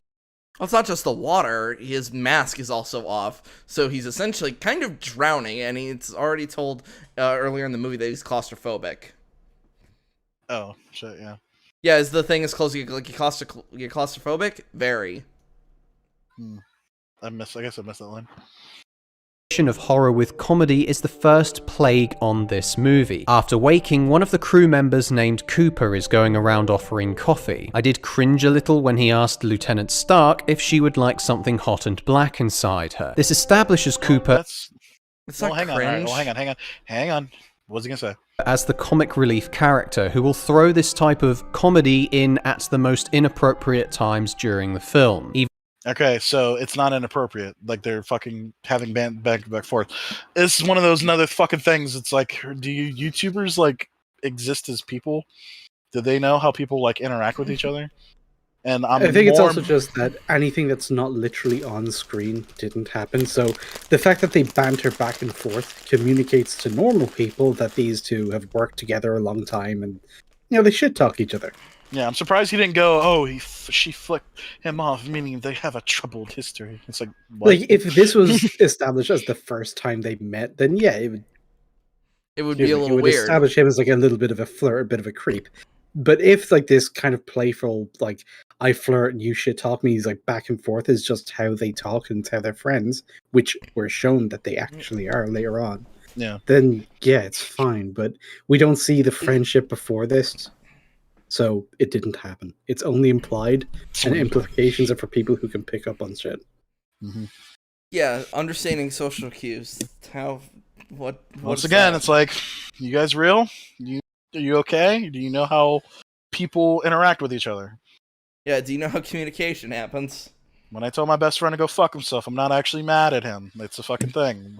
He fucking probably killed me in Apex. I want to fucking punch him in the face. It's a joke. It's not real. I don't actually want to punch my friend in the face. Yeah, and then you've got somebody like me where it's like, I have a hard time discerning the two, but that's because something is actually wrong with me. Yeah, so... Even Captain Miller has no idea why he's there. What exactly is it you do on board this ship, Coop? We're also introduced to... That was a fucking... hold on, I'm rewinding that. Is he taking... He's probably taking a shot at, like, Lawrence Fishburne, not knowing why the fuck he's here. But it's established in literally the next scene that they're, like, on a Black Ops fucking thing. And also, I thought Lawrence Fishburne was more just adding to the banter. It's like, what exactly do you do on my ship? Oh, yeah, he's talking to Coop. He's talking to right? Coop. He's not talking to the doctor. Yeah, okay, never mind. Fuck. Yeah, that's why I'm rewinding. So rewind it. Yeah, let me... That's too far. Okay. No idea why he's there. Okay, I do need to rewind it a little bit further because unfortunately, most inappropriate times during the film. Even Captain Miller has no idea why he's there. What exactly is it you do on board this ship, Coop? We're all he's fucking with him. I don't know. Was I don't. Yeah, taking him out of context. I or- think he's literally taking he literally cut him out of context. That's kind of No, weird. he's not. He's taking his dialogue literal. He's No, saying, because dude, he's so taking him out of context is because literally the next fucking line is he's like I boo boo boo. You know what I mean? He fucking actually says what he does. Like, yeah, no, I gotta rewind. I kind of want to rewatch that his part. point is that this guy literally doesn't know what he does, but the context is that they're bantering back and forth, and it's like, okay, hot shots, like what makes you such a fucking big deal? He's just being like, yeah, like what's your duty aboard my ship? Like, what exactly do you do here? Yeah, and I'm curious what the next line was because I'm pretty sure it's kind of like the thing. It's like whenever you're singing along to radio, Wyatt, people listen to music, they like to sing along to songs. One of the jokes is, hey, who sings this song? And it's like, oh, blah, blah, blah. And it's like, oh, you should let them sing it.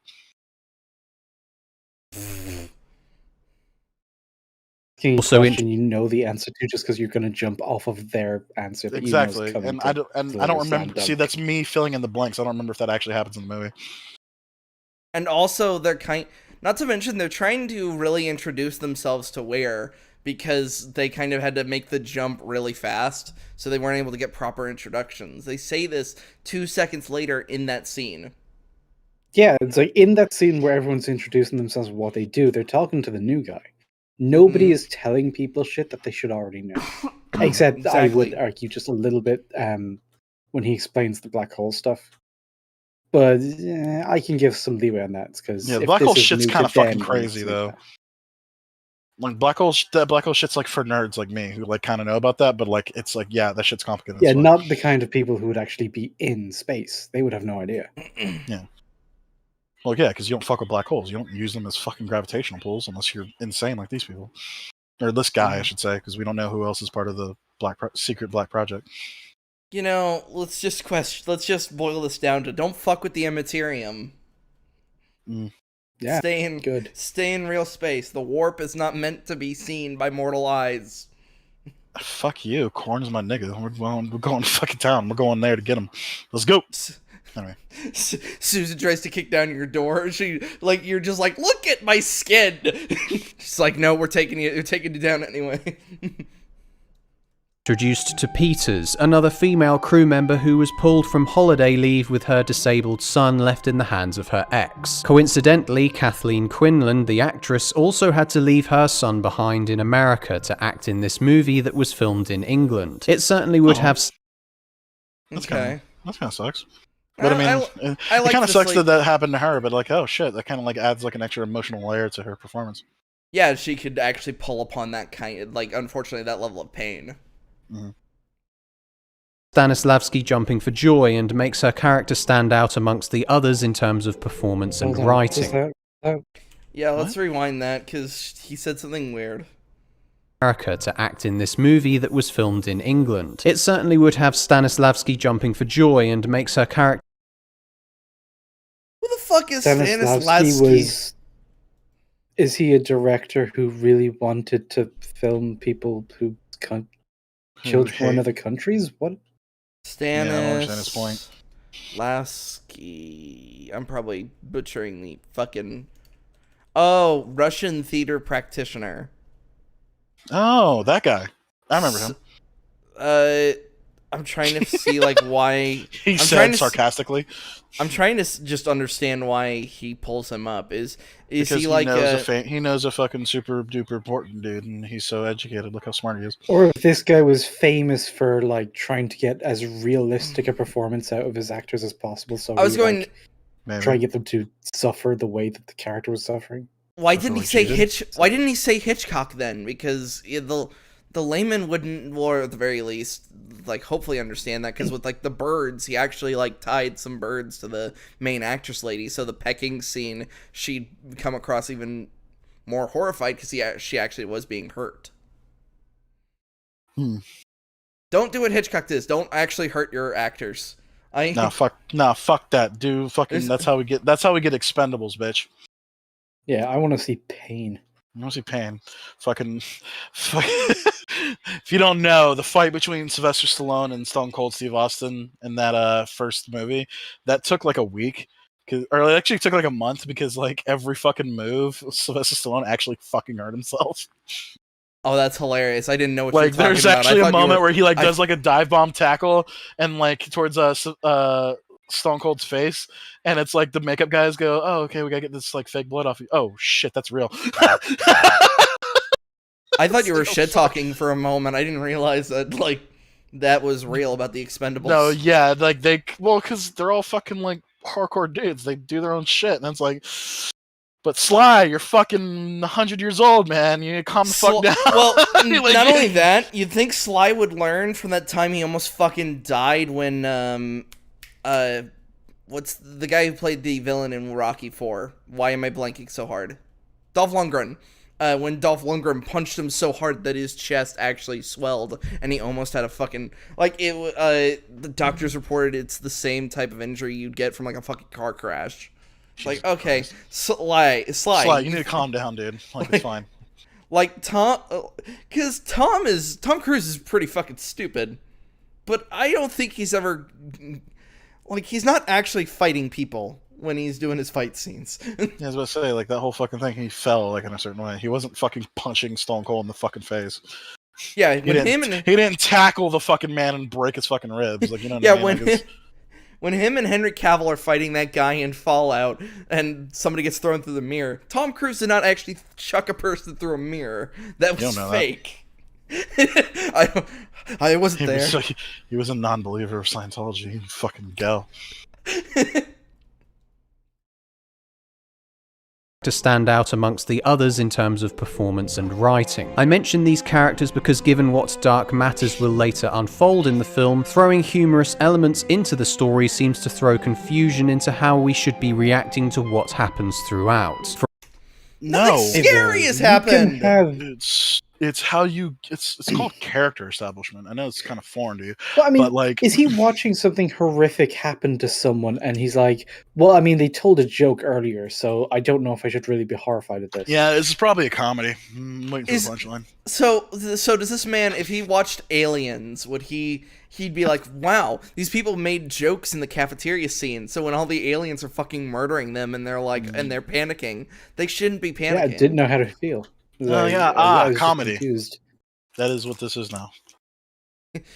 When Frost was burned alive, comedy. That was hilarious. For example, they're all smoking in space. I have to laugh at the absurdity of this, otherwise I'm just left questioning why on earth this is allowed to happen. Okay.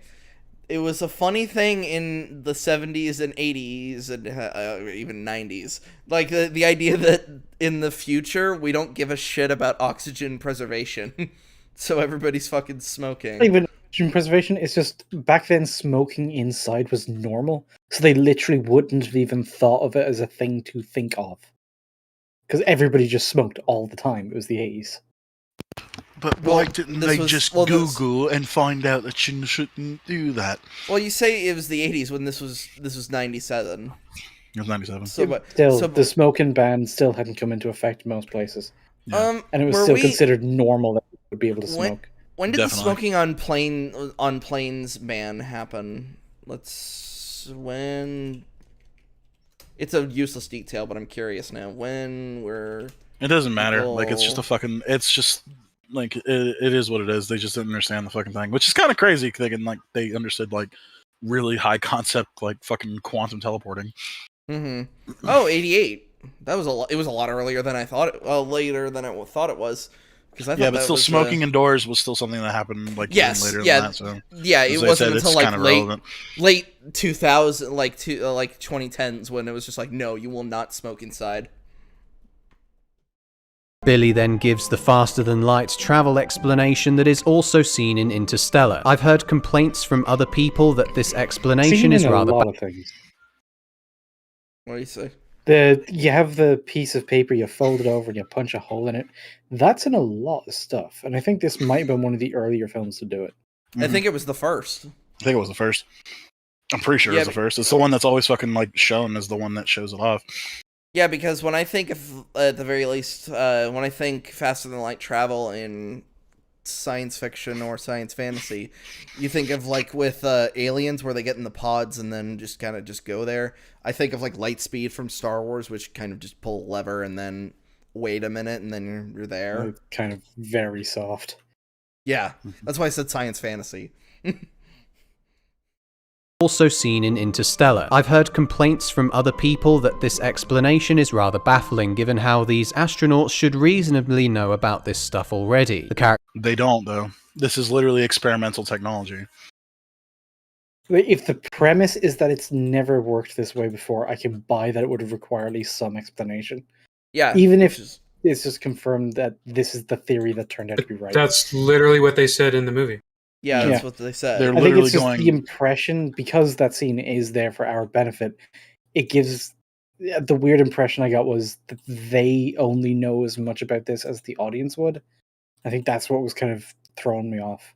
Well, it said during the text thing in the very beginning, this disaster happened 7 years ago, and it's literally the worst disaster like in spacefaring history. So they would know of this from the reports. You know, they would see it on the news. They would, being search and rescue, they would be very familiar with this incident, but not the specifics. And he even says, what we told you was a lie. Yeah, because the cover story was that it just blew up. Yep. Characterization of some characters is a bit questionable, but I'd quite like the idea that these characters are more like workers than pioneers. Even their costumes indicate an interplanetary military called USAC, as opposed to a collection of scientists. Interesting. What do you mean implies? Yeah, they literally they just are. They just are. Oh yeah, it's fucking weird. Yeah, that's a weird thing. And unfortunately, because as you see with this literal green screen, none of the scenes that made it back from the unfinished version, they weren't able to get their effects in. So I feel like that kind of would have been a little jarring during our viewing if we were watching the quote unquote complete version. Yeah, I'm fine with from now on. I'll just watching fucking theatrical cuts or whatever. It's not for movies not for that give extra things, but for instance, I don't want to watch this. I don't want to see an incompleted movie. Yeah, if I'm fine with extended cuts, just make sure everything's finished. That's it.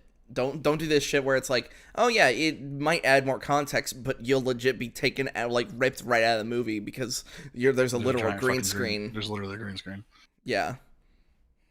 A deleted scene depicting some high-ranking USAC officials can be found on YouTube. I don't think it truly adds anything important though, as most of the exposition is delivered in scenes like this one. Space travel is so normal to these people that even the laws of relativity are something they're fully aware of. They already have the power to travel to Neptune in days. The prospect of traveling in hours though might seem enticing. The ship arrives at Neptune, and I'll give credit for... Well, it's not really hours. That's kind of... Even to get to Neptune faster, it was to open up entire new horizons, because the way they got to Neptune, getting to the next star the same way, it just wouldn't work. Yeah, they said they were hundreds upon hundreds of years. Yeah, they said they understand the theories of relativity, but it's like what Slayer was saying. It's you don't need to know everything about space travel, but if you're going to space, you do need to know basics. Yeah, you should have at the very least a fundamentals, considering there's a lot of shit that happens in space. Space is big, space is scary, a lot of bad shit can happen, and you know exactly what the fuck can happen. Yeah, you'd be surprised the amount of shit that could go wrong once you just turn off gravity. You're like, oh shit. It's why, oh god, it's why one of my favorite Simpsons quotes is when Homer goes to space and he opens the bag of chips and you have Buzz Aldrin, an actual astronaut, that goes, "Careful, they're ruffled." Buzz is a good man. The imagination going into this location choice, Neptune being the planet renowned for super fast wind speeds and its dark spot storms, this isn't exactly a place you would want to find yourself in. It certainly seemed... because it was the farthest off the grid. So they wouldn't get in anyone's way. Well, I mean, it's just concaving shit. It's it's far away. It's a fucking shitty place to be. There's a lot of they're also on vacation. They don't want to fucking be here. There's a lot of fucking reasons they don't want to be here. That's fair. I'm sorry. I was talking about with the Event Horizon experiment. Like, why did they take it to Neptune? It's like because it's far off the grid. And they didn't know where it went. They didn't know it went to Neptune. That's the thing. No, the Sam Neill says it like went to Neptune, then disappeared. Okay, so it disappeared when it activated the drive, and that's when it came back. So the actual test drive wasn't to send it to Neptune. They were just launching it from a place that nobody was watching. Exactly. Yeah.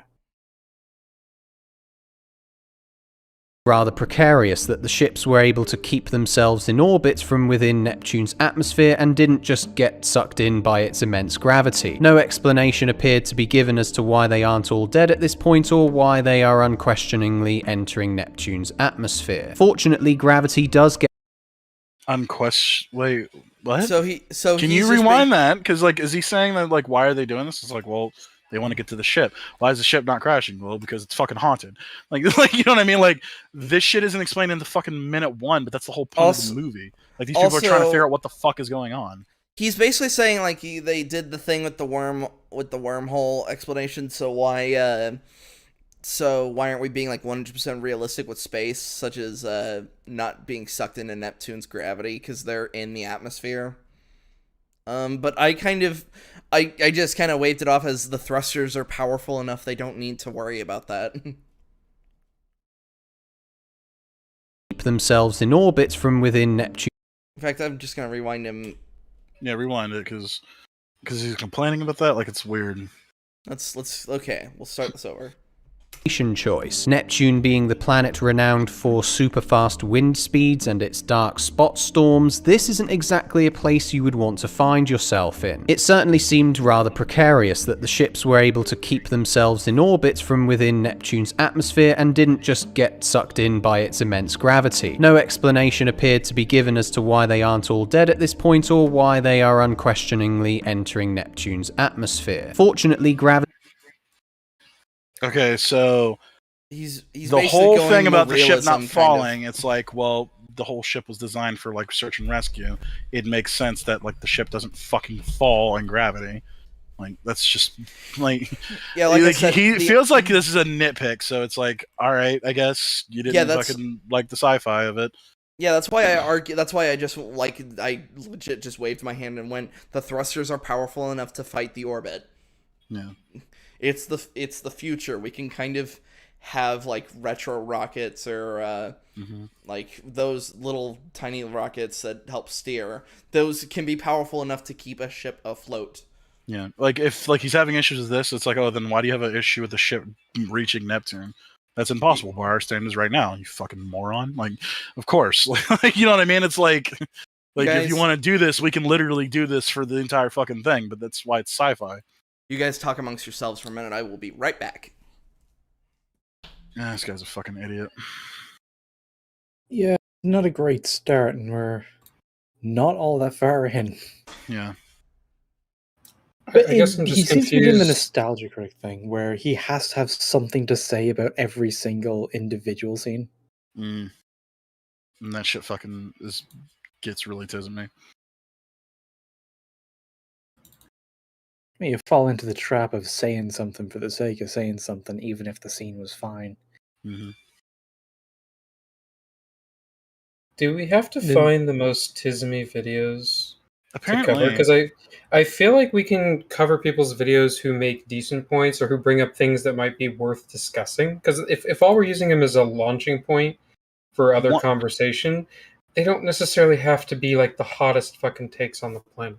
Yeah, I wouldn't mind hearing this. Seemed a little bit more fine than this. Like, you remember how in the beginning he actually said some things, and we could go back and forth. We could see where he was coming from. We see where he's coming from and shit like that. Agree with some of the things he was saying. He's like pointing out that they overdid it with the photographs of the wife. He didn't need a whole shrine. It seems very weird, and the way they did it obviously wasn't that good. Okay, he actually made a valid point, and I kind of hoped he would sort of stay within that realm, you know. Agreeing here, disagreeing there. Whereas this seems to have gone a little bit further off the reservation than I planned for. It's funny you bring up the nostalgia critic thing, but like nostalgia critic like literally fucking walks in the holes with the shit he says. Do you remember the Matrix Reloaded that well, sir? Not really. Do you remember when they were in the chateau area? Like after they meet the French guy, they get sent to his like mansion or whatever, and it's in the middle of the mountains. Yeah. Do you remember that? Vaguely. So like, yeah, there's a point. Merovingian. Yeah, but there's a point because like Nostalgia Critic brings up he like thinks he finds like a major plot hole. There's a point where Neo's fighting all the crazy vampire dudes, and like afterwards, the Merovingian like walks out and like closes the door behind him, and Neo tries to run through the door, and it's just a fucking mountain thing. And then later, when Neo tries to catch up to the twins, and they're in that parking garage, but they're still behind the door, he closes the door, and Neo's still stuck in the mountains. Nostalgia Critic goes, well, why didn't he run back to where the restaurant was? And it's like, because he already tried that. But like he makes it like a fucking like 10-minute point of like how it's a major plot hole, because like he doesn't need to fly across the world. All he has to do is go back to the other door. Oh, like, you mean where his voice goes all shrill and he goes off on a hilarious rant? Yeah, except for it's like it's you didn't pay attention to the movie. Also, yeah, the doors had all been closed, so the doors were literally closed, and he was even if he went back the previous path, the restaurant would not have been there. Yeah, that's the whole point. But he says it's like, but he can just go backwards. He doesn't need to fly across the world. It's like, no, he does. So yeah, like I said, it's just one of those things where you just keep talking and you like fucking walk into dumb bullshit. Making a hot take? What? No. Right? But like, I mean, I'll always stand by. It's like we should just do Red Letter Media videos. They're just fun, and like they do bring up some good points.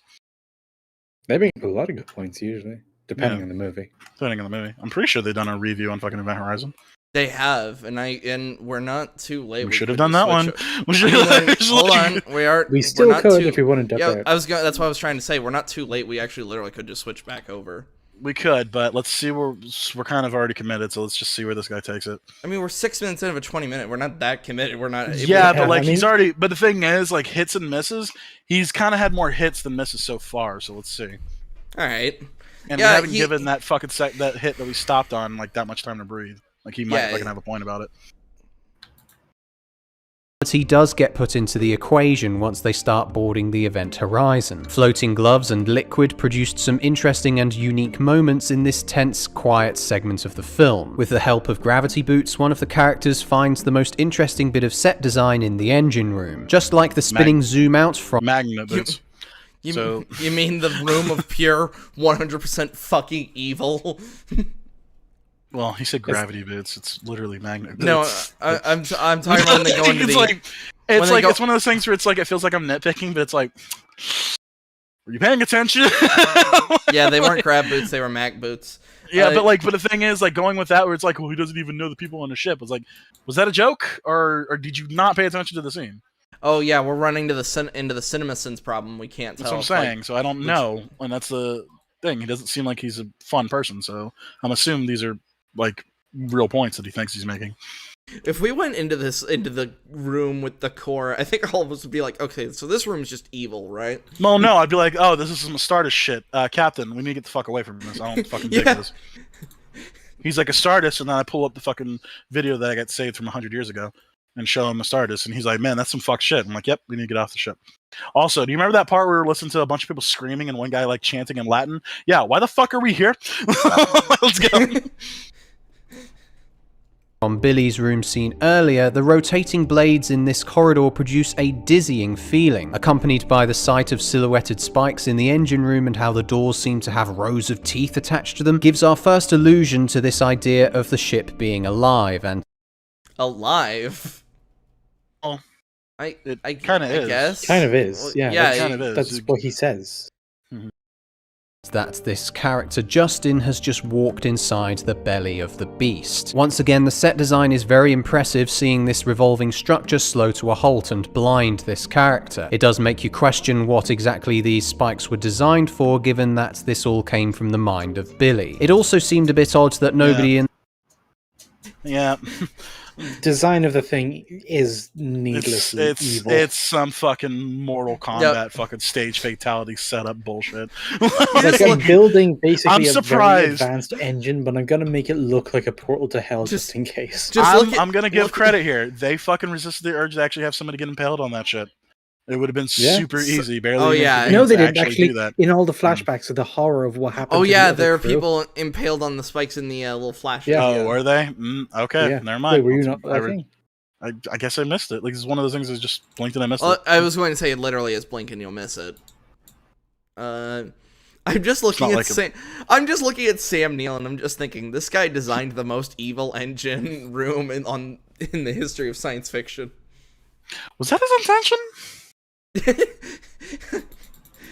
Like, we actually don't know, do we? We don't know if it was his intention to fuck with hell. It was literally just to reach the stars and to go really far. It just happened to do this by complete and utter fucking accident. And yet you look at the room and you're like, I just think, no, you did this on purpose. You were planning this and just for some reason no one stopped you. Wait a minute, what's this book under here? Aleister Crowley, what the fuck, dude? When the fuck? Anyway. No, you, what's under this desk? A Dark Eldar Codex, hey! Wait a minute. The crew questioned him as to why this creepy design was all necessary for the gravity drive to operate. Our curious character then gets swallowed up into the machine, causing a lot of explosions to go off at once. It would appear as though this shockwave of negativity is what causes the characters to start hallucinating. No, it's a gravity wave. It's what disables the fucking ships. It's what makes everybody have to go on board the Event Horizon because it literally ripped the Lewis and Clark almost in half. Mm-hmm. It's not a wave of negative energy. It's just a giant wave of feels bad, man. Yeah. And so his video's starting to fall apart. Yeah. I'm willing to tap. Let's fucking pull up Red Letter Media. All in favor, say aye. All right. No Thanks, one. guys. Just no one. I love you guys too. Thanks. Did you? Oh no, it did not come through. We can all just suffer together. Wyatt already dragged us here. We're here. No, but we're not being dragged to hell, okay? I'm literally grabbing the fucking holy lifeline. We're gonna fucking watch Red Letter Media instead of this fuck. I just love how I was waiting to hear everybody else's votes just for sincerity, because I know, but like I know, sorry, you said I, but like it was legit silence. It was legit silence, so I was just like, I'm sorry, Max. Apparently, no one voted. Apparently, y'all want to suffer like G did. So, fuck it, I guess. So, yeah, let me throw the cover up. I'll switch videos. I'm sure this guy is nice to be around. It's just unfortunate that this is sort of stay in your lane type deal. You normally review Doctor Who shit. Then keep doing that, because you clearly can't do horror. Oh, don't stick to Doctor Who. Like, do other things, but don't do this thing where, okay, I'm going to make a bit of a jokey kind of review, so I have to find something to make a joke out of in every fucking shot. Making up problems for the sake of having something to joke about. And maybe imply that you're gonna be joking, kind of have fun with it. Yeah. Like, you don't have to go the full nostalgia critic fucking thing of like having skits and shit with fucking people, but like maybe since people are just fucking stupid, we can start bringing up our own things we want to discuss, just to supplement the video in case they turn out to be a nothing burger. Mm-hmm. Mm-hmm. We talk about the movie before we ever get into the video. Yeah. And well, like I said, it did help because it brought me back to that fucking chair, the captain's chair. I'm just imagining Europe doing like a space bridge simulator like Artemis or something. Max just basically took a office chair, duct taped it to the ceiling, and he's just making the noises himself, like blow the torpedoes.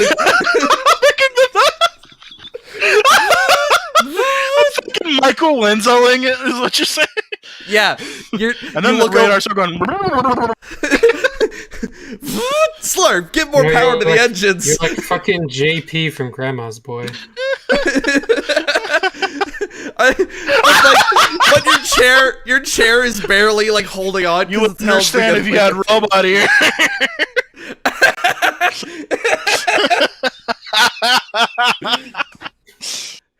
Adios, turd nuggets. Captain leaving deck. Adios, turd nuggets. I love the ideas all right, one of us is directly to Max's like hard right, like 8 o'clock or something, and just fucking he's got all right. Just swings the chair as hard as he could. You're to my right, but I spin left all the way around. Like, what was that? Load the F torpedo bay, buddy. Are you scared of the music? No. Does it frighten you? No, it does not. I love by like the third turnaround, the duct tape just lets go, and we just hear like a hard thud. I'm like on sideways on the ground, off camera. I'm like, everyone resume your duties. Carry on. All right. I actually haven't. When did this come out? Oh, this came out this year. Yeah, this is this year. Hey, 2 days after my birthday. If anyone wants to remember. I'm still just Max on the floor. Don't ignore me, Corporal. Ignore me. Silence, Corporal. I'm telling you, we could have a lot of fun with this. Why are you here today? All right, let me throw. So, all right, let's hope for the love of God we're just not silent. We're not gonna be silent. We literally weren't silent when we fucking watched the other one. When we watched Malignant, yeah. Yeah. Hey, Jay, I was sleeping. Oh, I'm sorry. I really love the jam of this fucking review. Oh yeah, for some reason review just fucking hits. It's a good little tune. Not gonna lie. It's a certified hood classic. See, look, we're already your doubts need to zip it. You're done. It's captain's orders. You stop that shit, Wyatt. How do I get out of this chicken shit podcast? Come here, Wyatt. Come here. Come here. Well, Mike, we're here to talk about a film. It's a little bit different than what we normally do on a review. Normally we talk about something that we have a long history with, or we've seen a bunch of times. Or something we like. Or that we really like. Oh, they don't like it. Sorry, hold on. Quick prediction. I think Jay's gonna fucking compare to some schmoozy art house film that nobody's ever seen and might use it to talk shit. Sorry. Let's see. I'm still trying, man. The implication, though, is like, oh, they don't like it. Oh, shit. Okay. Well, I'm still just a little bit bitter about what he said about Joker, because that was fucking stupid. It's a year ago, man. Calm down. Yeah, why are we here? Why did you drag me here? I don't know. We're talking about Event Horizon. I feel like you might be in the same boat as me, but I feel like my history with this film is similar to a lot of people's, which is I saw it a long time ago, and I remember it being pretty good. And I never saw it again. Well, we're talking today because there is a newly released Blu-ray of this. That's what kind of spurred the idea of watching it. Okay. Released by Scream Factory, and none of these companies send us Blu-rays and say do a video on it, and we'll give you $5. Yeah, it's never happened. It's never happened. Mainly, this video will prove that because I have nothing but bad things to say about Event Horizon. Oh wow! Oh, shit. Okay. Hold on. Hot take. Yeah, I was worried. Okay, I wasn't expecting this. That was just a good Wyatt 30 seconds continues of to keep up the track of we don't trust his decision making. Oh no. So I thought this was gonna be like with that 30 seconds of like, oh shit, we're not saying anything. How long until they make a point that at the very least we can talk about. Yeah, but I mean, that's said, just, the intro shit. You get that with any video. Yeah, right. But then once again, like I said, this part we didn't record when we were watching Malignant. We were literally talking over fucking all the shit they were saying, even though we agreed with everything they were saying. Yeah, Wyatt. And like I said, fucking Ninja wasn't even like watching the video at that point, and he was the thing I was more talking about is they're doing the preamble. It's like, oh shit, like what's the limit? But this preamble's already starting out like, oh shit, they didn't like it. All right, let's see. No, I'm kind of just talking about YouTube stuff, like how long until like something kicks in if we're just flat out watching their video and not technically transforming it. I think you seem oddly afraid of that when that has literally never happened to us. Mm-hmm. Well, no, we've got hit with a lot of copyright stuff, not for the reason you just mentioned. Yes, I have. It was the very first episode that you guys weren't part of. I got hit by the fucking copyright of somebody's actual video. Okay, all right, but hang on. What the fuck did you just say? Okay, hang on, Ninja. Let me try to come at it like a little less hostile. Wyatt, the thing is, you were saying we don't have anything to say, but you said the only time you got hit by it was the very first episode, which we weren't a part of. So I get it that like your buddy fucking Ellie or whatever, like he doesn't talk because he's a fucking. That's not the point. I'm more just like I'm trying to make sure that we don't that some bullshit algorithm thing kicks in just because we were silent for a good 30 seconds. That's more what I'm talking about because that's all it fucking takes. That's all I'm trying to fucking bring across here. Okay, that's fair. Really? And I will say, well, not nothing. I have a couple good things to say, but my experience is completely different. Oh.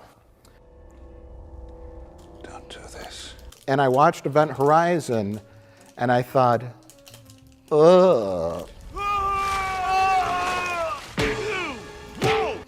And then I thought, oh, Jay wants to talk about Event Horizon. It's a newly restored 4K transfer from the fucking film print. I'm like, I think I should like this movie. It has all these elements in it that I really should like, and I watched it again. And now it is time to go back. I know. And my opinion was identical to what it was over 20 years ago. It's the perfect type of movie that should get a remake. See, that's what I kind of get with the Hellraiser shit. Where, hold on. What? He's like, Event Horizon needs a fucking remake. It's like, no, it fucking doesn't. It's a perfect movie that needs a remake? It doesn't, especially not nowadays. Fucking hell. Yeah, no. Leave it the fuck alone. Event Horizon is perfectly good as it fucking is. Yeah. Don't you dare fucking touch it. Now, what were you saying earlier, Slur, before? No, it's just like that feeling of like, this movie has all of these elements that I know I like, but the overall impression I'm getting of this movie is just eh. It's like, I've been there. It's like the Hellraiser sequels, at least the number 2 and number 3 are kind of like that. Everything else after that is just literally, I could have been doing something else other than sitting here in front of this. This is awful. That is a fucking bad feeling.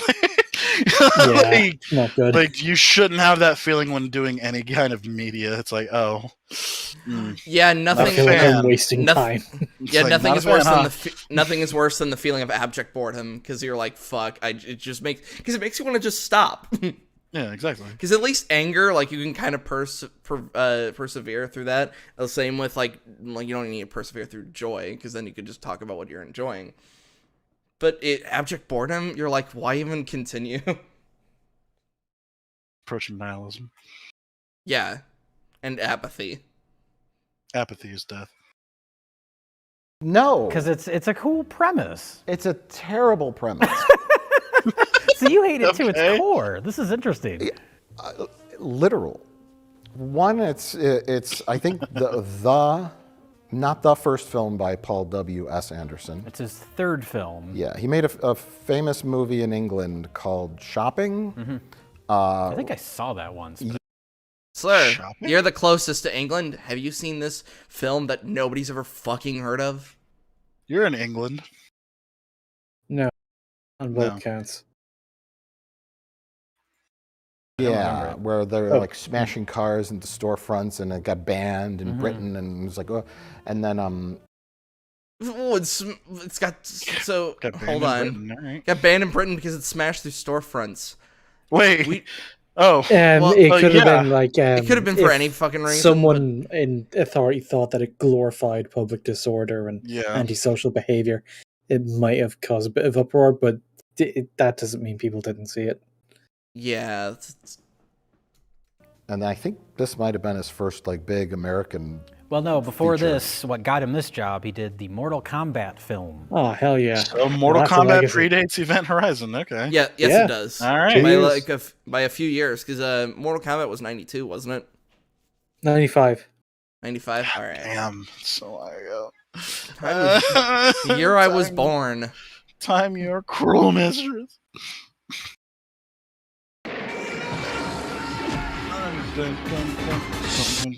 Oh no, that was now. I actually do need to pay attention because yeah, that actually music. I was like, shit. I don't know if that's copyrighted or not, but the Mortal Kombat theme. Oh fuck yeah, it is. I don't know. Well, I don't know because it's used in a lot of fucking things, but it's one of those things where I wouldn't fucking bet money on it. Yeah.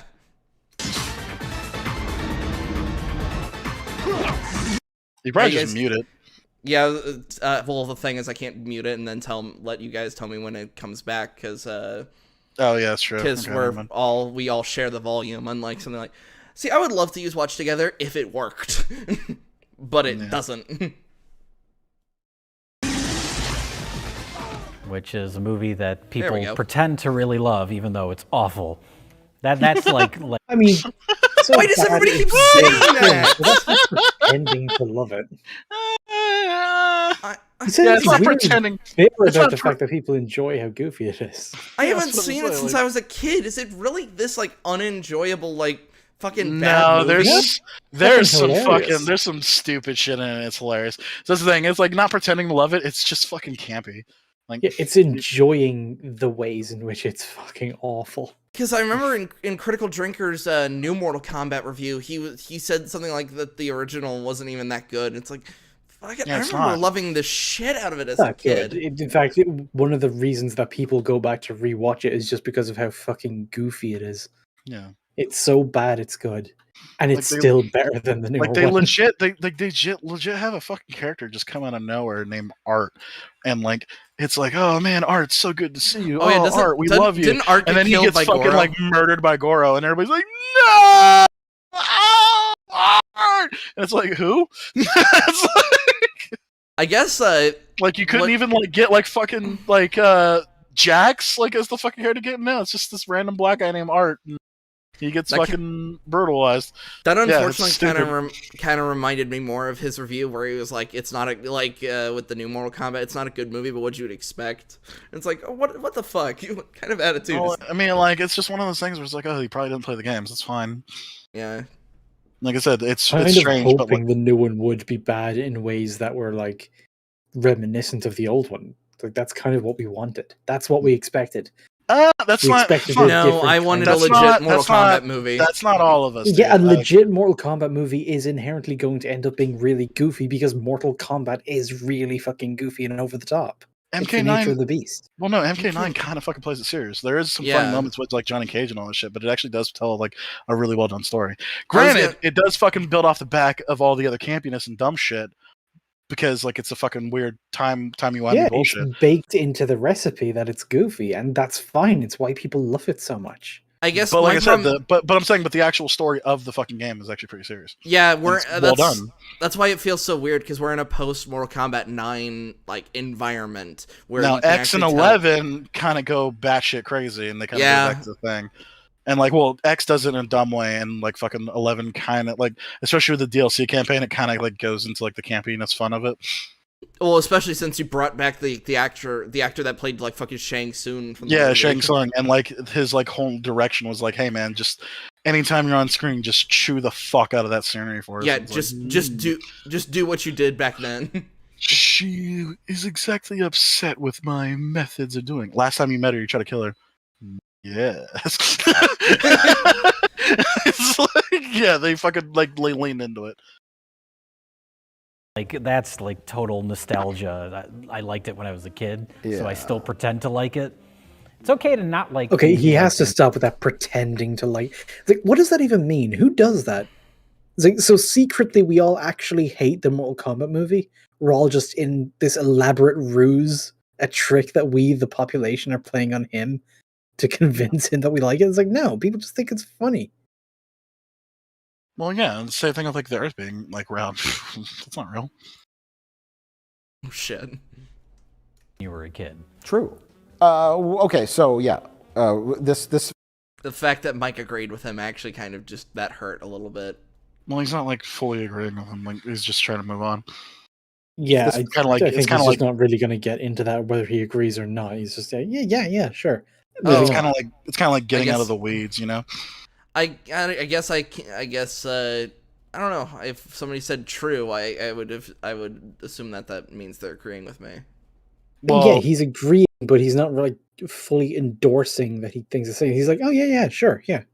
No, whatever. He's affirming it. He's sure, whatever. We're moving off of Mortal Kombat now, moving back to Event Horizon, which is why we're here, and that's what he's basically doing. Film contains every element of something that I love: science fiction, horror, neat, faster than light travel concepts, science fiction-y concepts. Gateways to other dimensions. But I think when you put it all in the proverbial blender and put it into a movie, it just doesn't work. And disagree? No, he still has yet to give us a single reason why for anything he said, and that's kind of what I'm waiting for. Yeah. And I don't know if it's the direction. I think a lot of it is the characters. I just hate every character. And I think that is every character? Lawrence Fishburne? How do you hate that character? Yeah, because Lawrence Fishburne's the only smart character in a fucking horror movie ever. He hears all the disturbing noises and sees video of people ripping each other to pieces, and he goes, "We're fucking gone. We're leaving. We're leaving. Fuck this ship. I will fire tac missiles from a safe distance." I said it. He's someone in a horror movie actually trying to live. It's like, oh, I actually care about his struggle now. And identifiable goal that he's actually taking steps to achieve. Oh my god! And from a status of authority, like when he was trying to get he was trying to get Smitty to calm down. No, it was it was either Smitty or it was Cooper. Something had happened and they were disagreeing with Weir. And he was just like, it was Cooper. Yeah, he was just like, cool it. Probably contributed to the direction, because these are all talented actors in the movie. Wait, I'm just going to stop you right here, because I wrote down some. If I were a movie critic in 1997, I would have said these things. Like James Cameron's Aliens, but sucks. Wrong. Like The Shining. Aliens is better, but I know, it's just fucking he's going for the fucking meme. In space, but sucks. Here we go. Okay. Like literally The Shining in space. Yes. Hopeless, miserable, dark, depressing, unexciting, morbid, and dull. That's what's they put on the poster. Almost sounds like the description you would have for a horror movie. And besides dull, it's definitely not dull. Yeah. It's the farthest thing from dull. So kind of Shit, why I'm my plan backfired. Fucking Mike is going fucking full tisms. I'm still waiting for the reasoning why, because that's how he can save it. It's like, okay, we disagree with just the premise. Oh, he didn't like it, we did. He thought it was dull, we didn't. None of this is useful because what's dull is subjective. It's like, why was it bad? What wasn't working? Yeah, if it turns out that we were, if it's just the subjective argument. This is weird. This is just like the fucking YMS video I watched for Carnage today. You're not saying anything. Eventually, we'll need to talk dull, about that. It's boring. It's fucking sorry. YMS's video of Carnage is garbage. This is exactly what he says. He's like, it's boring. Nobody's going to remember this. The theater I was in had a fucking technical issue. That's all I did. I don't remember any of the action. There was no set pieces. That's the only objective thing he says, and it's fucking wrong. But it's like I said, he's going full tism. It's kind of why when it comes to quote-unquote normal movies, I don't really listen to what he normally, his quickies. I don't normally listen to them because he acts as if he's kind of above that in a way, because he views more of the art house type films like Synecdoche, New York, and that kind of stuff. Yeah. He's all about the super deeper meaning, so I might just unfortunately be in bad faith of then you just can't watch a normal movie then. Well, like I said, it's not. Why are you making a distinction between normal movies and movies that try and do something deeper? It's like when we're holding everything to the same standard, it's being graded on the same scale. Yeah. Well, it's like if I was going to watch any art house movie, I would grade it the exact same way I grade the movies we watch together. It's like one is not a different class to the other. It's just one also tends to be a bit better because the writing is more emphasized. Yeah, and once again, whereas the writing in a Hollywood mainstream blockbuster usually isn't, and that's why they keep ending up making very silly mistakes. I was going to use the prime example of like what he said about I'm thinking of ending things versus like what EFAP said. He loved the shit out of it, and it's kind of because he related it a lot to Synecdoche, New York, and EFAP's like tore the shit out of it. Well, have you seen it? That's why I'm talking about their arguments and not my own. Okay, but I'm asking, have you seen it? So can you form an opinion off of what they said? Off like, I'm saying, sorry, can you form? I'm thinking of ending things and Synecdoche, New York. I unfortunately can't because I don't like sitting through art house films.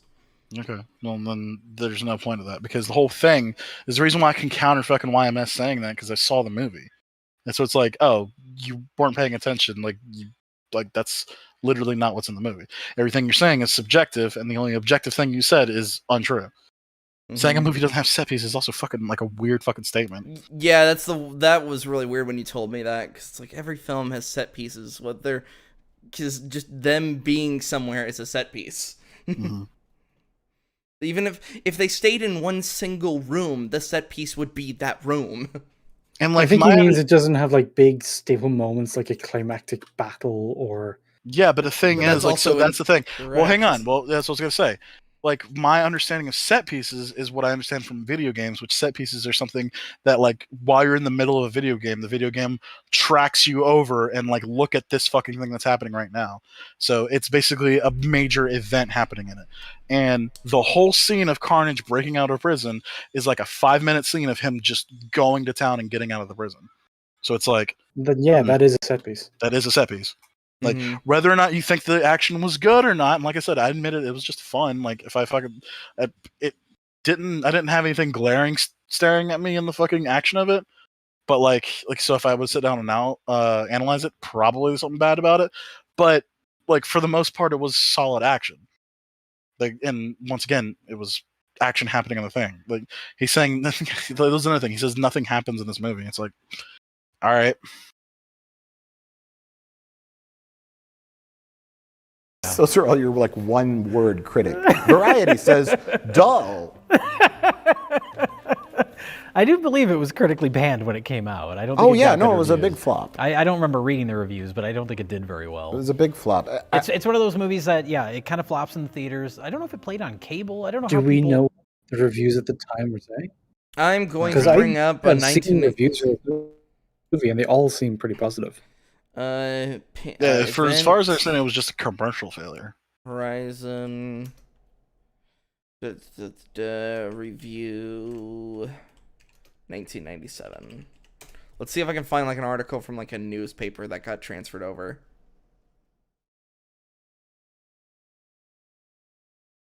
Still looking. Talk amongst yourselves if you really. Yeah, like I said, it kind of bothered me because I really like YMS, but fucking that review of fucking Carnage was terrible. I mean, we like Red Letter Media as well. That doesn't mean that every single video they've ever made is one that I think is good.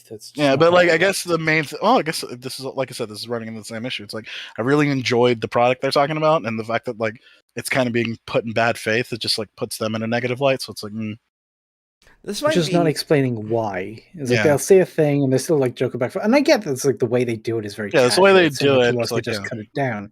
It's just I can't really substantially say anything about anything until like we have something to work with. And to be fair, this is a fucking 30-minute video. I didn't realize how long this was going to be. Usually the reviews are like they 10 minutes long. Yeah, so I'm kind of curious where it goes. But honestly, we probably don't have to do this all for the fucking YARP. How long have we been going? We're at almost 4 hours, 3 hours. Yeah, honestly, like we don't have to finish this video. Like, I'm mainly just curious to get into his reasoning why. Once I'll probably watch this on my own, to be honest, like, and find out later. I mean, we could just see it now. But I'm saying we don't have to fucking subject our viewers. Honestly, guys, Event Horizon's a pretty good movie. I would honestly put it up there as probably one of my favorite like horror movies ever, and potentially on list of like favorite movies of all time. I actually really enjoyed it. You guys should check it out. Form your own. And another thing too, take away from this is don't truly trust even people you respect, you should really try to form your own opinions on something that you've seen, like, because they could be wrong. In the case of, like I said, of just YMS assume and something's Carnage. correct because it comes from a content creator you like. Yeah, that's what I meant. It's kind of like a micro appeal to authority. Exactly, and never fucking do that because it's literally a fallacy. Like, you fucking should have your own fucking arguments and shit like that. And that way, like I said, if you actually know that everything that YMS was saying was wrong or subjective. Like he says the movie's boring like 4 times. He said nobody's gonna remember it like 6 times. The video is only 9 minutes long. You know what I mean? Like, he's not saying anything. And a good 3 minutes of that video, we're complaining about the fucking movie theater experience, which, like I said, was a very strange thing because there was the movie screen, and then the screen would be projected on the walls for action moments. Well, I mean, in his Rise of Skywalker, like, this is not new. In his Rise of Skywalker video, he talks about how he couldn't make it to the movie theater because of like traffic and stuff, so he had to watch it pirated. And it's kind of your own damn fault you couldn't get. Yeah, it's like that's the thing. It's like not a thing on the movie. And granted, if I saw that shit, I would also be distracted because he said one of the walls, and it's kind of hilarious how he talks about it. One of the walls that had a fucking exit sign on it was also playing at 10 frames a second. It's like, that would suck. I guess I would have just delayed the review, gotten my money back for that theater, and just gone to a different fucking theater. Mm-hmm. It kind of is, unfortunately, like, as simple as that. Yeah. So I guess with that, are we really done, or? Yeah, really, I don't got much else to say. And like I said, like, this movie's too long, and like what you're saying, I do kind of see your concerns about like letting the video play, quote unquote. So, as much as I love Red Letter Media and stuff like that, they do kind of like fucking talk, just shoot the shit for a little bit for their videos, which is why I like them. But maybe, like I said, this was my idea, and I'll fucking take the bullet. Maybe it wasn't the best idea. I kind of just I'm willing to kind of just end the stream here. But like Slur, I also do just want to see what their actual like points. Yeah, like I was saying, we can end the stream here and watch it on our own, so we don't have to worry about copyrightisms. I guess that's true. That's what I'm saying. And like I said, I don't mind watching the video if like you guys want to hang out and whatever, we can do that too. But yeah. Thanks guys, everybody, for coming in, checking us out. Make sure to subscribe to what's his channel's name? The Harry Movie Media, I think. No, our guest. Oh, that Doc. Yeah, I left his. I'm putting like a link in his channel in the description soon. Yeah, check out the link in the description for our guest. He was pretty cool. He was pretty chill dude. I'm gonna check out his videos and check him out. But yeah, thanks for joining us. Catch you guys next week where we cover, or should we reveal, or are we gonna leave it? No, we haven't revealed any of these like as we've been doing this. I'm gonna still be streaming with River nightly. I know. Sorry everybody for not. We haven't been feeling our absolute best for the past like couple days, so that's unfortunately why for Thursday and Friday didn't have a stream. But we're gonna continue. No, yeah, she just wasn't feeling well. She had to this happened actually at the end point of amnesia and kind of the start point of isolation. She was just sick, so that's why that's why the first part of Alien Isolation is only like 45 minutes long. We just stopped it. And then the save data got corrupted. But it's not like we were like at the halfway point of the game and it'd be like fuck it. No, it's the first like 20 minutes. We haven't even seen the alien. Alrighty. So thanks for joining us. We'll see you guys next week. Bye. Goodbye.